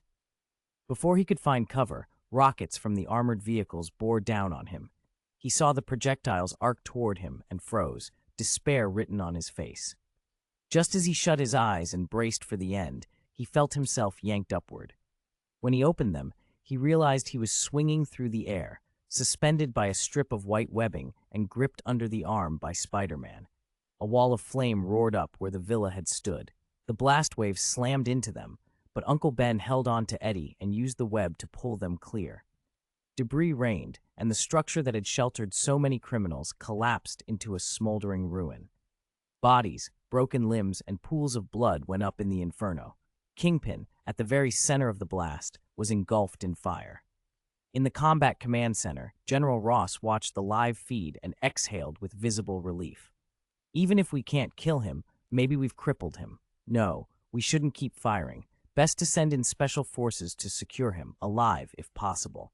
The missile barrage continued for another 2.5 minutes, until Ross finally ordered it stopped. "Okay, stand down. Special forces will move in to ensure he's dead or alive." A shout came over the intercom before he could finish. "He's not dead." Ross snapped his eyes back to the screen.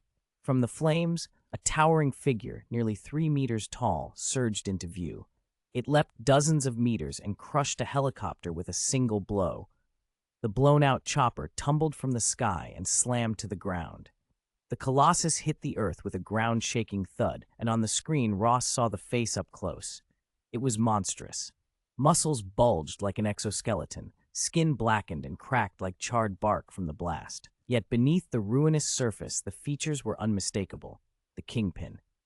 He rose from the wreckage, and even amid the smoke and fire, he was a terrifying thing to behold. Ross swallowed hard, then reached for the secure line. "Norman," he said into the phone, voice tight. "I need your help. Can you lend me Harry for a while?" Chapter 32. Heroes Attack. How strong was the Kingpin? Even before he gained his ability, he had built a hulking body through sheer effort. Don't confuse his bulk for fat. 90% of him was muscle. With raw strength alone, he could overpower many superpowered opponents, Spider-Man included. After acquiring the power to control his muscles, he became even more terrifying. People sometimes exhibit sudden bursts of strength when terrified or enraged. News stories about that aren't rare. That happens because, in those moments, the body's normal self-limiting mechanisms relax, and muscles can produce far more force. Kingpin, however, had no such limits. He could willfully dial his muscles up or down. Now, to survive the missile barrage, Jin Bing had stripped away every restraint. He called it muscle liberation, 100%. "Ha! Thanks for the warning. Turns out these ordinary missiles don't faze me," he said, and tilted his massive head into a grin. "But they still hurt, so die." He stamped the ground so hard the earth trembled like an earthquake. In the blink of an eye, he was beside an armored vehicle, his fist the size of a wrecking ball. He brought it down like a sledgehammer. The steel vehicle crumpled like a toy. Its remaining shells and powder detonated in a blaze of sparks. Kingpin had already stepped back. His eyes glittered with amusement as he surveyed the wreckage. Second one. Who's next? General Ross watched, unnerved. The display called to mind the Hulk, except this was worse. Kingpin hadn't lost his mind. He had a monstrous power and the cold, calculating mind of a crime lord. Everyone, fall back. Don't make unnecessary sacrifices, Ross ordered over the intercom, then switched channels. Shield, aren't you supposed to take him down? Stop standing around. Agent Coulson's reply came from a radio inside the compound. General, the situation's changed. This is beyond Shield. Ross's voice turned hard. I've got someone coming. You just have to keep him occupied. 5 minutes, no 3. 3 minutes? Coulson hesitated. After seeing what Kingpin had just done, he had trouble picturing Hawkeye holding him off. Hawkeye was S.H.I.E.L.D.'s ace. If he died here, it'd be a crippling blow. There's no time to hesitate. Ross snapped. If we let him escape now, we won't be able to find him easily. An enemy like this lurking free, that's catastrophic. All right, Coulson relented. We'll do our best to keep him busy for 3 minutes. If we capture Kingpin, S.H.I.E.L.D. has the right to interrogate him. Of course. After Ross promised, Coulson keyed the field team. Hawkeye, go in and be careful. Is it my turn? Hawkeye's voice was breezy on the other end. Fine. Coulson, when this is over, tell Director Fury I'm taking a few days off. Don't even think about asking me to work overtime. All right, Coulson sighed. Definitely. Eddie, meanwhile, had been swept to safety and hauled up onto the top of a tree by the man who'd saved him. From his perch, he could just make out the monstrous figure in the distance. So a whole barrage of missiles couldn't stop that thing? He muttered. You're not dreaming, the man said. You stay here. It's safe up here. I'll send you away when this is done. Hey, where are you going? Eddie grabbed the man's arm. You don't have to take him on. Don't die. I haven't even thanked you properly. Maybe I can interview you. Why the suit? What are those sticky ropes? I'm a reporter, you know. The man smiled. You sound like my nephew. Then his expression hardened. Sorry, the interview will have to wait. I have to stop him, or a lot more people will die. Another armored vehicle exploded into shredded metal and flame. Eddie protested. But you'll die if you go. We all die eventually, the man said simply. Few of us get to choose how. Besides, I might not die.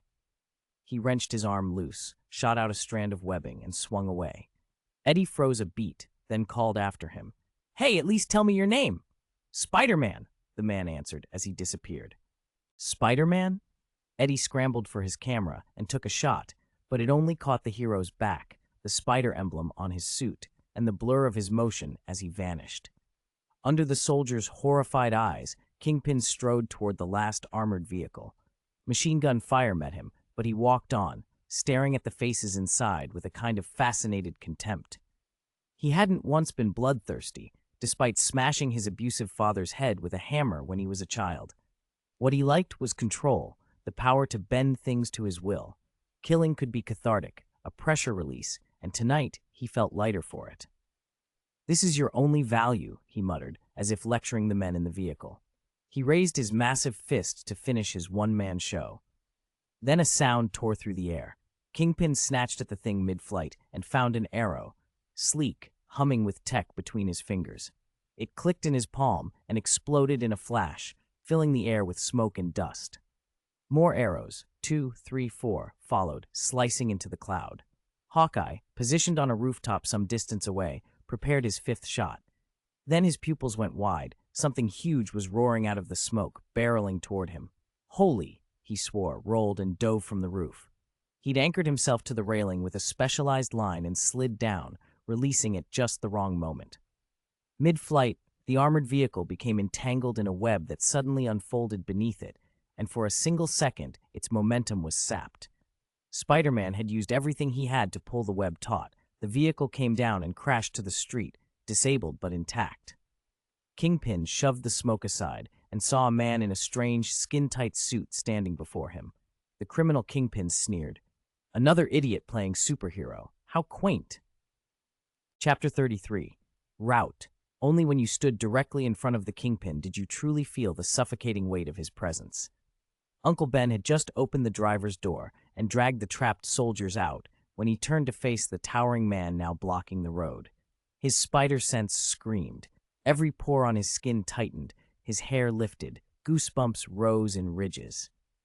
The world around him flushed red, an instinctive warning: move forward and you would die. Retreat would be the only way to live. But he couldn't retreat. If he fell back now, who knew how many people behind him would die? He had to hold this thing off for at least a minute. "Hey, big guy," he shouted. "Stop it. Is killing weaker people really fun for you?"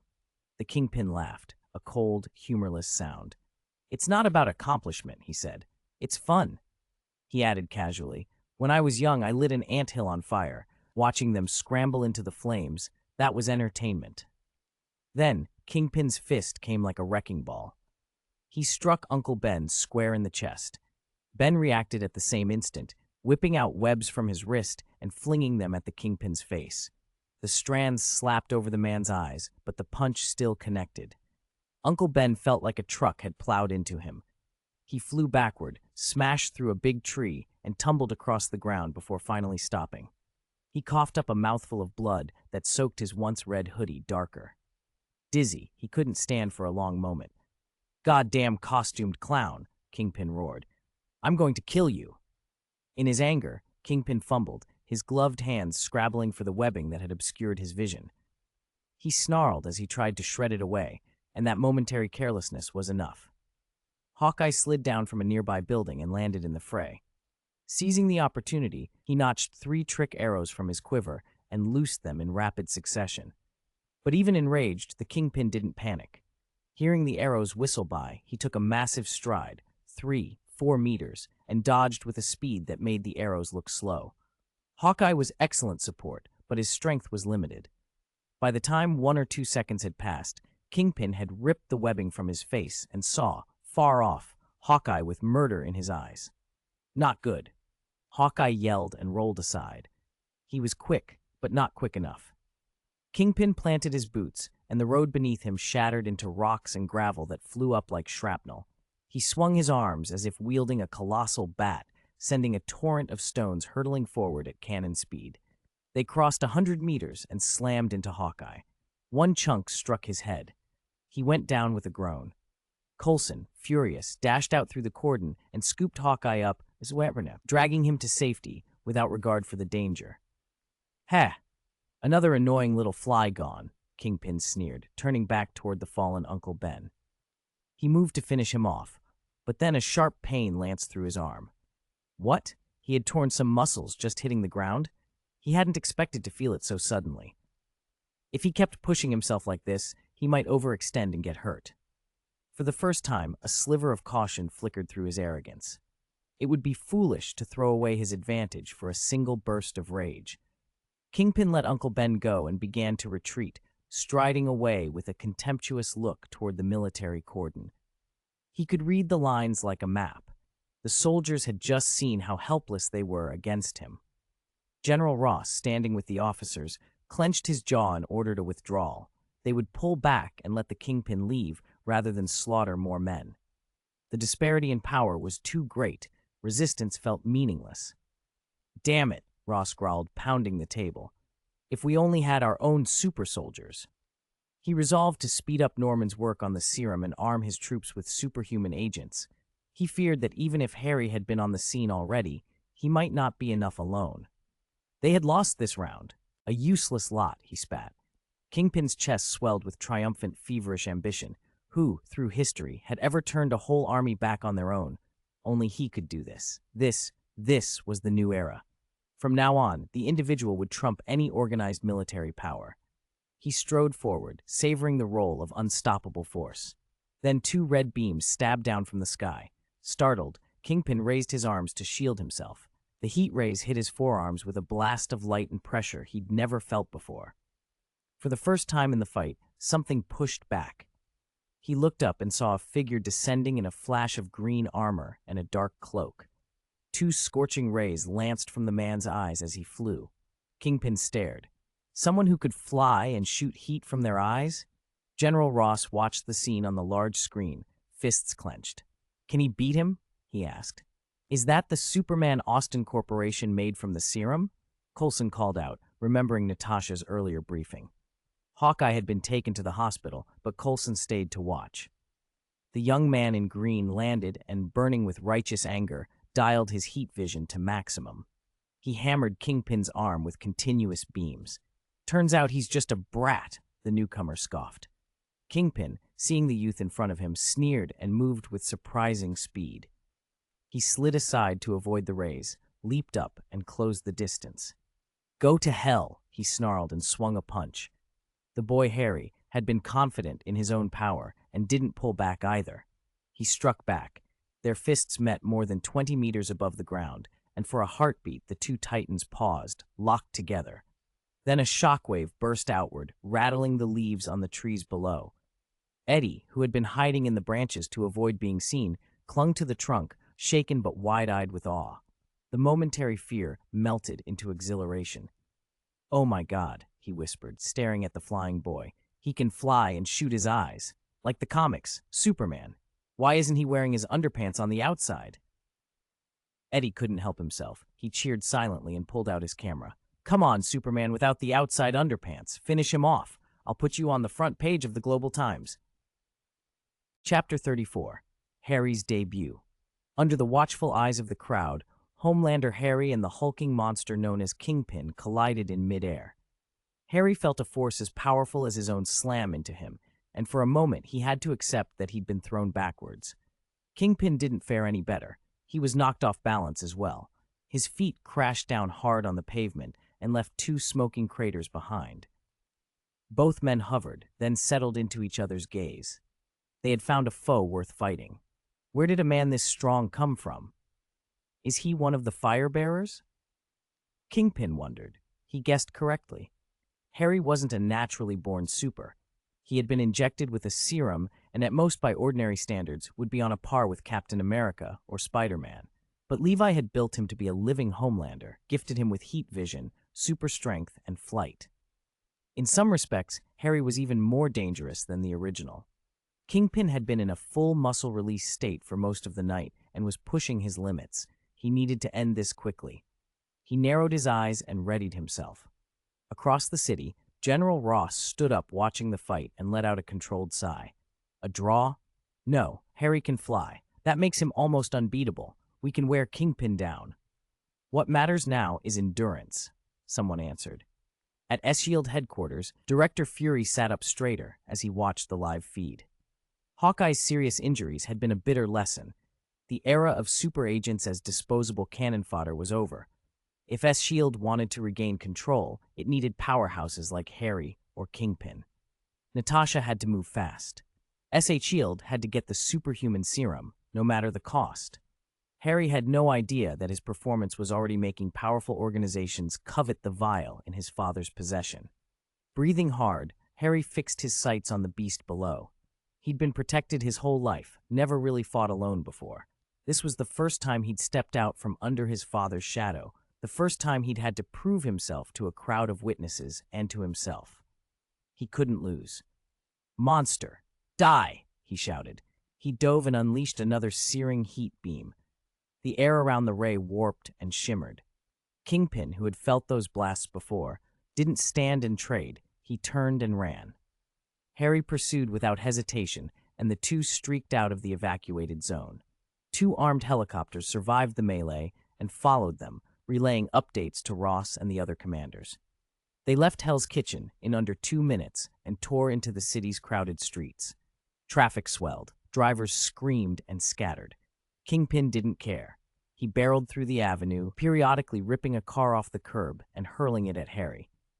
When Harry kept stopping to catch or redirect incoming vehicles to save the civilians inside, Kingpin only smirked and grew more violent. "Damn it, you coward, fight me fair," Kingpin taunted. Harry intercepted another car, the driver's face white with terror, two kids clutching the passenger seat. Gritting his teeth, he steadied the vehicle. Just as he was about to set it down, Kingpin lunged, suddenly in front of him, triumphant. He grabbed Harry and tossed him like a rag, sending him skidding across a gravel-strewn road and slamming into a nearby office tower. The building shook, glass and masonry raining down. Kingpin pummeled him with brutal, pile-driver fists. Harry raised his arms to shield himself as his suit took a battering, anger coiling hotter and hotter inside him. When he couldn't take it any longer, Harry's stored heat energy surged free. His eyes flared, and a long, roaring beam cut across the air, catching Kingpin and forcing him to stagger back. Harry seized the opening. He rocketed up, struck Kingpin's head, and drove him to the pavement, reversing their positions. "I've got you," Harry growled, digging his fingers into Kingpin's skull. He arched backward, launching his weight, and slammed foreheads with the armored titan. Kingpin's plating made it hard to land meaningful damage anywhere but the head. Luckily, the head had the weakest protection. Harry concentrated on that opening, hammering it again and again. His own forehead swelled and stung, pain blurred his vision, but he kept driving more headbutts into Kingpin's skull. The repeated impacts dazed the massive man. His thoughts fogged and his coordination slipped. After a final brutal clash, both combatants staggered. Harry, dizzy and seeing double, pushed through the disorientation. He wrapped his arms around Kingpin, tore through a gap in a wall, and burst out into the open. They struck the glass facade of the building across the street. Panes shattered into a glittering rain that fell onto the watching crowd below. "Status?" someone radioed. "It looks like the Homelander has the upper hand," came the reply. "They've got Kingpin and are climbing. They've exceeded our flight ceiling. We can't track them visually anymore." General Ross let out a long breath and stepped away from the window. Once they were airborne, it seemed certain Harry had won. "All units," he ordered, voice hard, "prepare to take Kingpin into custody. Dead or alive, bring his body to me." "Yes, sir." Far above the city, the final struggle unfolded. The cold of the high atmosphere snapped Kingpin awake, and the brute clung to Harry, an instinctive, desperate move. Harry didn't want to be locked in that embrace. They grappled and twisted in the thin air. At a critical moment, Harry reached into his suit and activated a pumpkin bomb stashed in his armor. The concussive blast tore them apart. With Harry gone from his grasp, Kingpin started to fall. He stared down at the city rushing up. "Impossible," he insisted hoarsely. "No, this can't be. I will not lose. I am a firebearer, chosen by God." Boom. 2 heat beams blasted into his back, intercepting his fall and arresting his descent enough to let him land. Harry hung in the air, panting and spent, watching Kingpin touch down below. Kingpin's face was drawn and fatigued, defeat, for now, carved into his features. Harry floated there, exhausted from the fight and from the realization that this was only the beginning. Chapter 35. Afterwards, it was finally over. The words echoed through everyone's heads. They had been tormented all night, beginning with cold, determined resolve and descending into shock and fear. Only now could they let themselves relax. "Chief, Homelander won," Coulson reported. "Homelander? What a name," Fury murmured. Fury had already arrived at the S-Shield medical facility. Under the glaring red lights of the emergency ward, he ordered, "Find Kingpin. If you can, get him before General Ross does. At the very least, pull whatever useful information you can from him." Given his temperament, if he'd had that kind of power earlier, he wouldn't have waited. "I want to know what happened to him in the last 2 days." "Understood." Coulson, already in the car, urged his driver to hurry. But before they reached the spot where Kingpin, Jin Bing, had fallen, armed soldiers stopped their vehicle. "S-Shield," Coulson flashed his credentials. The soldiers glanced at one another and shrugged. "S-Shield? Never heard of it." "Maybe it's a dance hall," one joked. "Bet there's a hot girl in there," another added, and they laughed. Coulson's expression darkened. His worst fear had come true. General Ross had no intention of honoring the agreement. He phoned Ross anyway, and the call connected. "General Ross, I'm requesting access to Jin Bing. This is what we agreed." "Agent Coulson, unfortunate news. Kingpin is dead. There's no point in you seeing him." Ross's voice was flat. Coulson's first thought was that Ross was lying. "General, you know how dangerous Jin Bing was. You wouldn't fake his death and make a sham of our agreement, would you?" "He is dead," Ross repeated. "His body is in our custody. The military is handling it now. That's that." The line went dead. Coulson's honest face tightened. This was the right Hawkeye had died for, and now it was dismissed in a single sentence. Fury, when Coulson briefed him, sounded oddly calm. "Politicians are like that. Get used to it. We have our own methods at S Healed. Don't worry about the body. Focus on finding survivors from the scene tonight. Someone may know something. Understood. Jin Bing's villa lay in ruins. Coulson assembled a team with instruments and heavy equipment to sift through the rubble and find any survivors. A rough-looking young man in battered clothes was brought in, his shoulders twisted by two officers. "What's this?" Coulson asked. "We found him up in a tree when we went after the man in red," one of the agents reported. "He was hiding there." The young man tried a performance. "Hey, I was just sleeping in the tree. Why'd you pull me out? You made so much noise all night, I couldn't sleep." Coulson used a handheld scanner to take his fingerprints and pulled up his identity. Eddie Brock, reporter for the Globe. Eddie raised his hands and gave up. Okay, yes, I'm a reporter. I was here for a scoop. But whatever happened here, it was too big, too dangerous. I hid. I didn't take any photos, I swear." "So how did you get into the tree?" Coulson asked. "Spider-Man put me there." The agents exchanged bewildered looks. "Spider-Man?" one said. "Yeah, that weird red guy you keep asking about," Eddie went on. "Can I ask, was he killed by that monster?" "No," Coulson said. "He should be fine. We're looking for him too. If you learn anything, tell us." Eddie tried to leave, but two burly men blocked him. "Sorry, you can't go anywhere yet. You need to come with us and assist with the investigation." Across town, Uncle Ben was not dead. The punch from Kingpin had felt like a collision with a car. He was shaken and sore, but not gravely injured. After a short rest, he had gone back out, chasing Harry and Kingpin, helping anyone he could, cleaning up the chaos. He had seen Jin Bing fall and was relieved when the man appeared to be badly hurt but alive. In the confusion, he had forgotten there was someone hiding in a tree. When Ben finally reached home, he stripped off the Spider-Man suit to reveal a dark bruise across his ribs.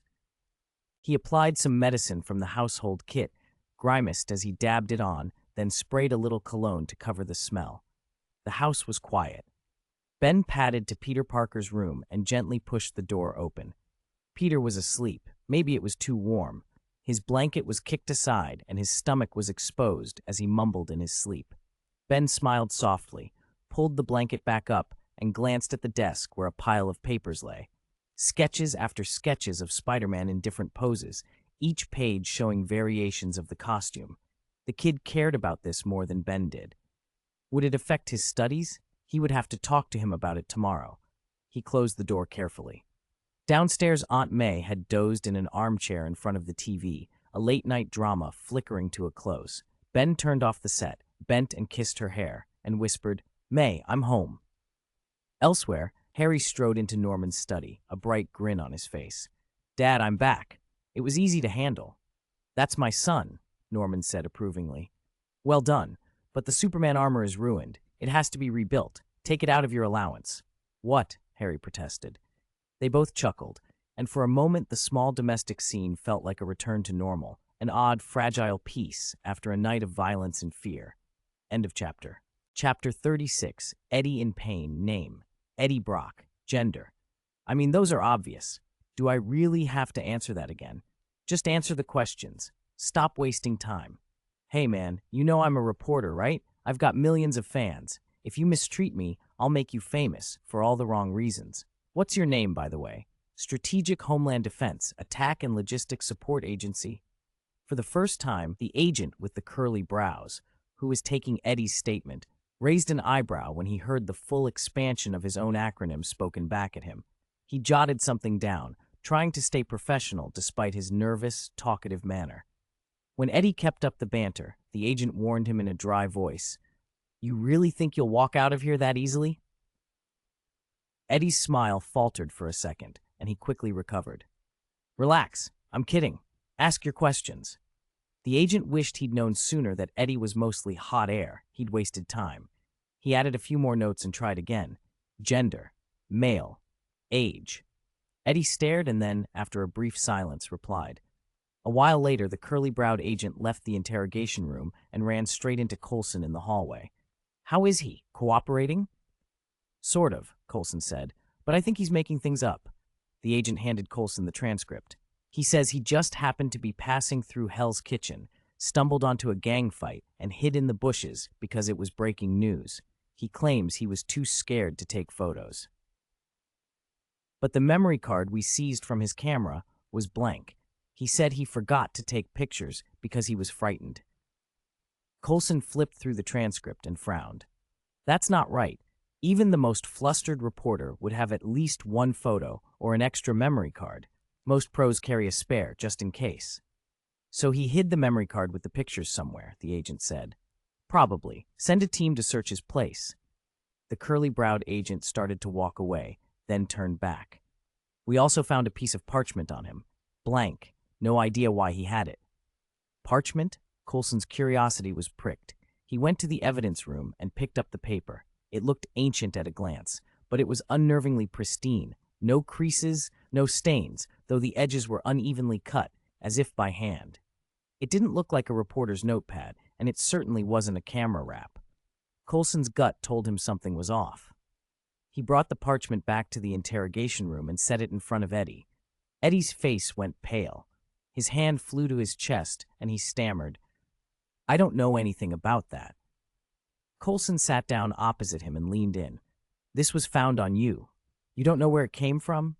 "I picked it up off the ground, okay? Found it." "On the ground? You sure?" "Yeah, I'm sure." "Then it's ownerless. We're confiscating it." Eddie's shoulders slumped in theatrical shock. "Confiscating? You're stealing it. That's mine." "It's not yours." Coulson folded the parchment deliberately into a palm-sized square and slipped it into his trouser pocket. Eddie watched, helpless and strangely wounded, clutching his chest as if the loss had itself hurt. He forced a laugh, the sound thinner than he intended.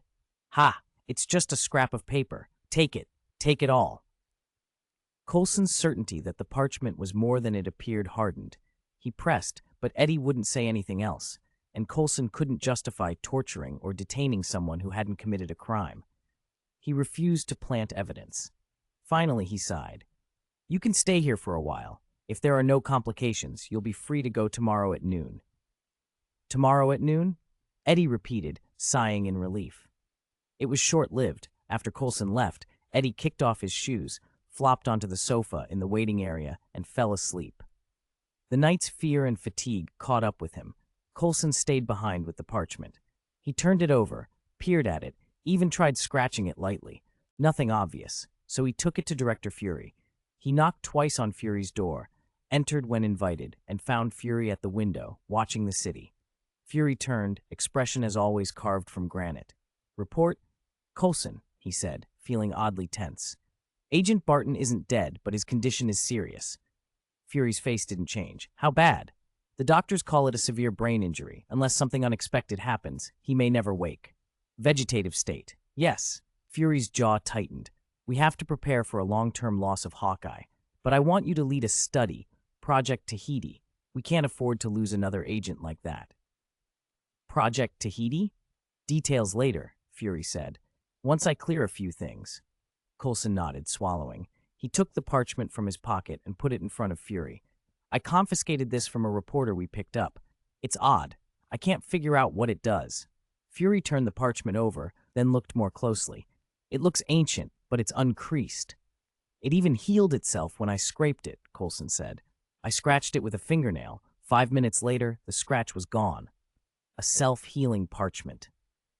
Fury's interest was piqued. He dismissed Coulson with a wave and took the paper to examine on his own. For a while, he said nothing, eyes narrowed. Then his pupils contracted. Lines of neat handwriting began to appear on the surface of the parchment, as if ink were forming from nothing. "Nick Fury, do you want to know how to wake Hawkeye? Do you want to know who should join the Avengers? Do you want to know the whereabouts of Captain America?" Chapter 37, Problems and Sacrifice. Nick Fury sat alone in his office, the singular eye in his socket fixed on the strange parchment before him. His expression kept changing: suspicion, curiosity, annoyance. What exactly was this paper? How did it know about Project Avengers? Why throw Captain America's name into the mix, a man long presumed dead, and why ask about Hawkeye's awakening? Fury had spent a lifetime trusting no one and doubting everything. A piece of enchanted paper that offered answers was the kind of thing that set his instincts on fire. An illusory figure hovered at his shoulder, unseen by anyone else. When Fury finally murmured, "Yes, I want to know. Can you tell me?" the figure smiled and tapped the parchment. Words appeared. One question, one sacrifice. Does the answer to a question require a sacrifice? Fury asked aloud. Sacrifice. The word tasted sour. Fury felt both repelled and reassured. If the parchment handed him easy answers for nothing, he wouldn't trust it. There's no such thing as a free lunch. He let the word marinate a moment, then decided he wouldn't be the one to take the risk if he could help it. He picked up the phone. Coulson, can you read this? Fury called. Phil Coulson hurried into the office, eyes bright with the eager devotion that had made him useful to Fury for years. He peered at the parchment and then shook his head. No, there's nothing on it. Not a single letter. Figures. Fury's face didn't betray surprise. The parchment had chosen who it wanted to communicate with, and it wasn't Coulson. He wondered if Eddie, the reporter who'd been nosing around, was special in the same way. Fury's mind worked in straight, often merciless lines. Have Eddie brought into S.H.I.E.L.D. as an informant, he instructed. Keep him here until he agrees. Coulson blinked. Director, what does it say? Something you can see. Fury didn't keep secrets from the one man who'd proved himself both friend and faithful agent. He told Coulson what the parchment had said and what it had offered. I'd been thinking of using a death row prisoner to pull some intelligence for me. That's no longer an option. Coulson tried to dissuade him. Director, that thing is wrong. Demonic almost. Don't risk yourself over it. Fury's jaw set. I'm only probing. Even the devil can't shift my doubts. Coulson sighed. He knew once Fury made up his mind, it was hard to budge him. You're the director, he conceded, and left with concern in his eyes. Fury was alone again. He considered what his first question should be. He ruled out asking how to wake Clint. If something went wrong and Hawkeye died, he would never forgive himself. He also discounted asking which strangers to recruit into the Avengers project. That answer was too uncertain to act on. There was only one thing he needed. Parchment, whatever you want to call yourself. Give me the exact latitude and longitude of Captain America, Steve Rogers, born July 1918, who is still alive. He had loaded the question with adjectives and constraints on purpose. The most important caveat was still alive. Fury didn't want to sacrifice for the coordinates of a skeleton. He had learned to hedge his bets. Nearby, a clone of Levi, a watcher Fury didn't expect, sneered quietly to himself. He found the whole setup amusing. Other time travelers, he thought, would have already gone full-on city massacre. Kill indiscriminately, loot, take whatever they wanted. Compared to that, his restraint seemed merciful. Besides, his appetite for chaos had waned. Distance had a way of dulling desires. He let the parchment and the men in the room play their game. Under Fury's fixed gaze, the parchment's previous line vanished, and another appeared. Sacrifice your other intact eye. Fury felt the old private curse rise in his head. If he gave up his remaining eye, he would be blind. Yet modern medicine made replacements possible. Fury wasn't sentimental about his body. He was ruthless about leverage. One eye for a live Captain America? That was a bargain too tempting to dismiss. How do I offer the sacrifice? He demanded. Remove the eyeball and place it on the paper, the parchment replied. Fury considered it for a long moment. Then he rolled up the parchment, sealed it in a lead-lined case, and locked it inside a secure safe.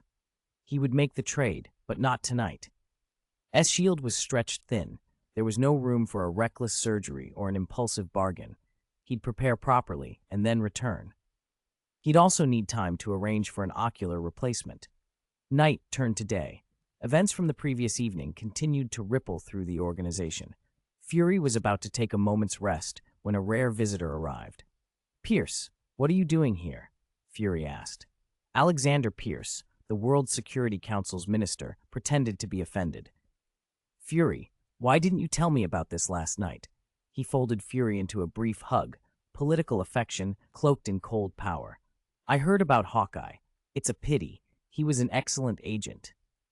He was a trusted comrade, Fury agreed, offering a tight smile. You didn't come just to offer condolences, did you? We've all had enough loss and parting. Pierce's smile sharpened. Of course not. You're handling more than your share. What I came to ask about is Kingpin. Fury's expression darkened. I'm looking into him, but Ross has blocked a lot of the information. General Ross has been unusually insistent recently. General Ross? Pierce arched a brow, a calculating look crossing his face. I see. I'll have a word with him. The two men stood in the quiet office, the locked safe between them, and the sealed parchment inside it held its bargain until Fury chose otherwise. End of this chapter. Chapter 38. Informant. Hey, wake up, Eddie. How long are you going to sleep in? Coulson yanked open the curtains. Bright sunlight flooded the room and hit Eddie in the face.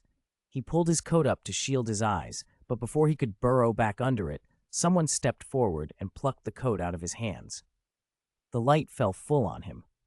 Guys, Eddie grumbled. He'd finally gotten a decent night's sleep, and now he was being rousted. He opened his eyes, ready to greet them, but the words died in his throat. A half-dozen men in black had gathered around him. Hey, what are you doing? Don't mess around. I'm a taxpayer. Eddie crossed his arms and tried to look tough, though a tremor ran through him. Coulson smiled without warmth. Don't be nervous. You have two choices. 1, we subject you to interrogation. Thorough, professional interrogation. It'll hurt. We'll tear the skin off your back if that's what it takes, but you won't die. Eddie gulped and forced a laugh. And the second option? Join S. Healed as an informant and tell us everything you know. We won't seize your photos, and you can publish the story about last night, after we vet it. The contrast couldn't have been clearer. Any fool could choose. Eddie straightened up instantly. Agent Eddie, reporting for duty. Give me your orders. Coulson exhaled as if he'd been expecting the sudden turnaround. Not an agent yet. Informant. Understand? Understand. Eddie beamed. The words suited him. Being an informant meant passing along tips, getting paid, maybe a little notoriety. None of the danger of fieldwork. Fame, money, and a pretty girlfriend. That was the plan. Coulson waved the other agents away. When the room had cleared, he sat, opened a notebook, and fixed Eddie with a look. All right, start from the beginning. What's the deal with the parchment? The parchment? Eddie swung his legs off the table and sat opposite Coulson, smacking his lips. Aren't you going to get me something to drink? My mouth is dry. I talk better with a drink. Coulson raised an eyebrow. There's a water cooler over there. Get it yourself. Eddie cowered for a beat, then shuffled off. He returned with a plastic cup, took a long theatrical gulp, and sighed blissfully. Ah, so much better. Want some? No. I have this. Coulson produced a thermos and flipped the lid. The warm, familiar aroma of coffee rolled over them. Coffee? Pour me a cup, too. Look at these dark circles. They're a mess. Your dark circles were worse last night, Coulson said dryly, tapping the table. No time for this. Talk. You can eat when you're done. Eddie clutched his stomach, lowered his head, and told the story in practiced reporter fashion. It was dark and windy. I was working late and found the parchment on my way home. That was our first meeting. He went on about how the parchment had given him explosive leads, how publishing them had made him a popular reporter. It revealed a lot of big news to me, but it never demanded anything in return. Coulson listened, expression tight. When Eddie finished, he tapped his pen against the notebook. So it gave you information, but didn't ask for a price. Right, Eddie nodded. That was strange. Coulson thought of Director Fury, who, according to reports, had once been asked to pay a price. Why would the parchment demand something from Fury, but not from Eddie? Coulson wrote a note and said aloud, trying out the theory. Maybe the cost was taken already, without you knowing. Eddie's face went pale. What do you mean? Maybe it took the price somewhere else. Coulson's voice was careful. Could it have sent me into danger on purpose? Eddie jumped up. If I hadn't gotten lucky and run into Spider-Man, I would have been wiped out in that missile strike or killed by Kingpin. What if it meant for me to die? A cold feeling slid down Eddie's spine. The thought of the parchment intentionally drawing him into harm made him drop the idea of getting it back. Let whoever it was take the thing. He didn't want any more trouble. Coulson closed his notebook. I think that's enough for now. For your safety, stay with us. We'll run a full medical check to see if anything odd happened to you. Eddie's eyes went wide. Is that free? Yes. Then fine. He brightened at the prospect of a free checkup. Coulson stood. I'll have someone take you in a while, and we'll go over what being an informant involves. Okay, take care, Eddie said, watching him go. When the door shut, he sagged into the chair, a little stunned. He'd signed up to be an informant for a secret agency without meaning to. But on the bright side, having S-Shield ties would make him look important. No more groveling to his boss. Maybe fame was closer than he thought. Later that evening, he trudged back to the Daily Globe. The editor-in-chief met him at the door, furious. "Eddie, where have you been all day? You didn't answer your phone. Do you know what's blowing up online? Superman. People say Superman was flying last night, but there's not a single clear photo on my desk." Eddie kept his head down as the editor ranted, wiping spittle from the air. Finally, Eddie produced a photo from his pocket and held it out. "I have a picture of Superman. Well, Homelander, actually." The editor froze. He took the photo, squinted at it, flipped it this way and that, then broke into a huge grin. "I knew you were special, Eddie. You are the god of news." He threw an arm around Eddie's shoulders, beaming. "Hand me the press release." Eddie fished a prepared release from his pocket. The editor took it, slapped it on his desk, and read it with his hand to his heart. His face lit up. "This is incredible. This is huge." Chapter 39, Patriot Alliance. There's an old saying, a nuclear war starts with a squabble. Tonight, it began with a bank robbery. A small Queens branch had been hit again. 3 masked, armed men moved with the practiced efficiency of repeat offenders. They forced the manager to open the safe, stuffed a duffel with cash, and hustled for the exit. The getaway driver sat in a car at the curb, foot poised over the accelerator, ready to peel away. If nothing went wrong, they'd disappear into the chaos of Hell's Kitchen and lay low until the storm passed. Then they'd be set. New money, new lives. Everything went wrong. A tall figure in green armor dropped out of the sky and landed squarely between the robbers and their car, blocking their escape. "Boss, did this guy fall from the sky?" one of them whispered. "Shut up," the leader snapped, and raised his pistol. He fired. The bullet ripped forward, the muzzle flashed bright, but it never reached its target. 2 fingers closed around the projectile as if the air itself had caught it. "What?" The 3 robbers' muffled voices behind their masks turned to shock. Before they could react, the man in armor moved with a blur, cold, quick, precise. He twisted their gun-holding hands, snapping wrists and disarming them. He used the flat of his hand on the back of their necks, trying to render them unconscious without killing them, though he was clumsier than he meant to be, and struck one man twice. The driver, watching the fight in his rear view, went from angry to desperate. He slammed the car into reverse and aimed straight for the armored stranger. The man didn't flinch. He reached out one hand, stopped the car as if it were rolling paper. Then, with a casual effort, lifted the truck and set it down in front of the crowd like a heavy toy. The driver followed the fate of his cohorts and went limp. The man in armor had rendered him unconscious. Sirens wailed in the distance. The hero, Harry, looked up, sighed at the sound. The police would be late, as they always were. It would be down to him to clean up what he could. He flashed a quick, disarming smile to the gathering onlookers, gave a small wave, then launched himself into the night sky. His silhouette shrank to a black dot and vanished. "Is this a movie shoot?" someone in the crowd asked. "A movie? Where's the camera? Don't you follow the news? That's Superman. People saw him fighting a monster last night." "Really? Tell me more." Below, Uncle Ben sat on an outer wall, frowning. He had seen enough to know reputations could go sideways in a hurry, and this boy, about the same age as Parker, already had an unsettling edge. Watching the twisted, subdued robbers, Uncle Ben sighed, shot a line of web, and swung off into the city. He wasn't going to preach to the kid. Adults lecturing would probably only push him away. Best to keep an eye on him, do what he could, and wait for the right moment. He had a feeling he'd cross paths with the young Superman again. Later, on television, smoke and flames filled the screen. "The fire's raging on the 27th floor, the reporter said. "Firefighters are trying to rescue those trapped, but at this height." The commentator's voice went hushed. "There are things even humans can't do." "Oh my God, look!" another reporter shouted. The camera caught a figure streaking above the blaze. "He flew more than 20 stories up. He's going in." "Is he rescuing people? Risky. Impossible. He's coming out. He's bringing people down. People are calling him Superman. That's him." Across town, General Ross switched off the TV and turned toward the projection screen where a familiar face filled the wall. He glanced at the man sitting across from him, Norman Osborn. "Norman, what are you suggesting? That Harry become the comic book Kryptonian in real life? A Superman?" "No," Norman said, flexing his fingers as if testing a grip on fate. Not Superman. Captain America. Ross raised an eyebrow. Captain America, Norman smiled, confident. The whole country knows that era. Darkest hour, a single figure who stood for hope and rallied a nation. He was a beacon. People rallied to him and followed his lead. Right now, we're seeing threats crop up constantly, people like Jin Bing. We need a spiritual leader. It's better that we create one than let someone else do it.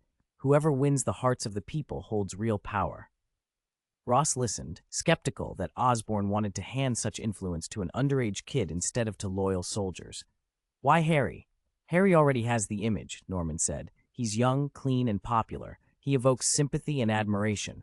Put the right armor on him, guide the narrative, he'll become the idealized American hero. And who benefits most? Me. But I'm not proposing this without you. My plan is bigger. He leaned forward. I want to assemble something like the Justice League, the Patriot League. Harry will be the face, the captain, but you get to choose the other members. Make it a military-backed team. Official. Visible. Controlled.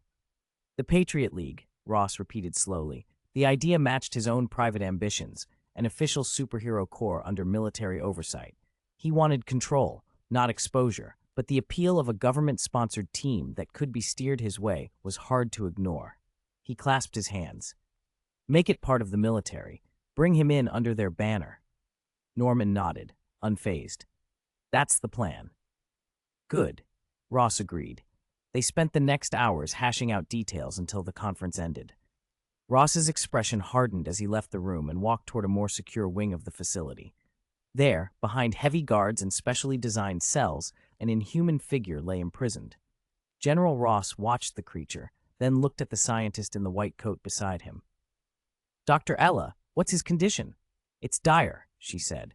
His muscles have atrophied. If not for the arcane energy in his core protecting his organs, he would have died long ago. Keep him alive. Do whatever it takes. We may need to study every part of him, limbs, tissue, everything. Of course, Dr. Adela answered, a professional calm in her voice. As Ross turned and strode away, she allowed herself a private smile. Under her breath, barely audible, she whispered, "Long live Hydra."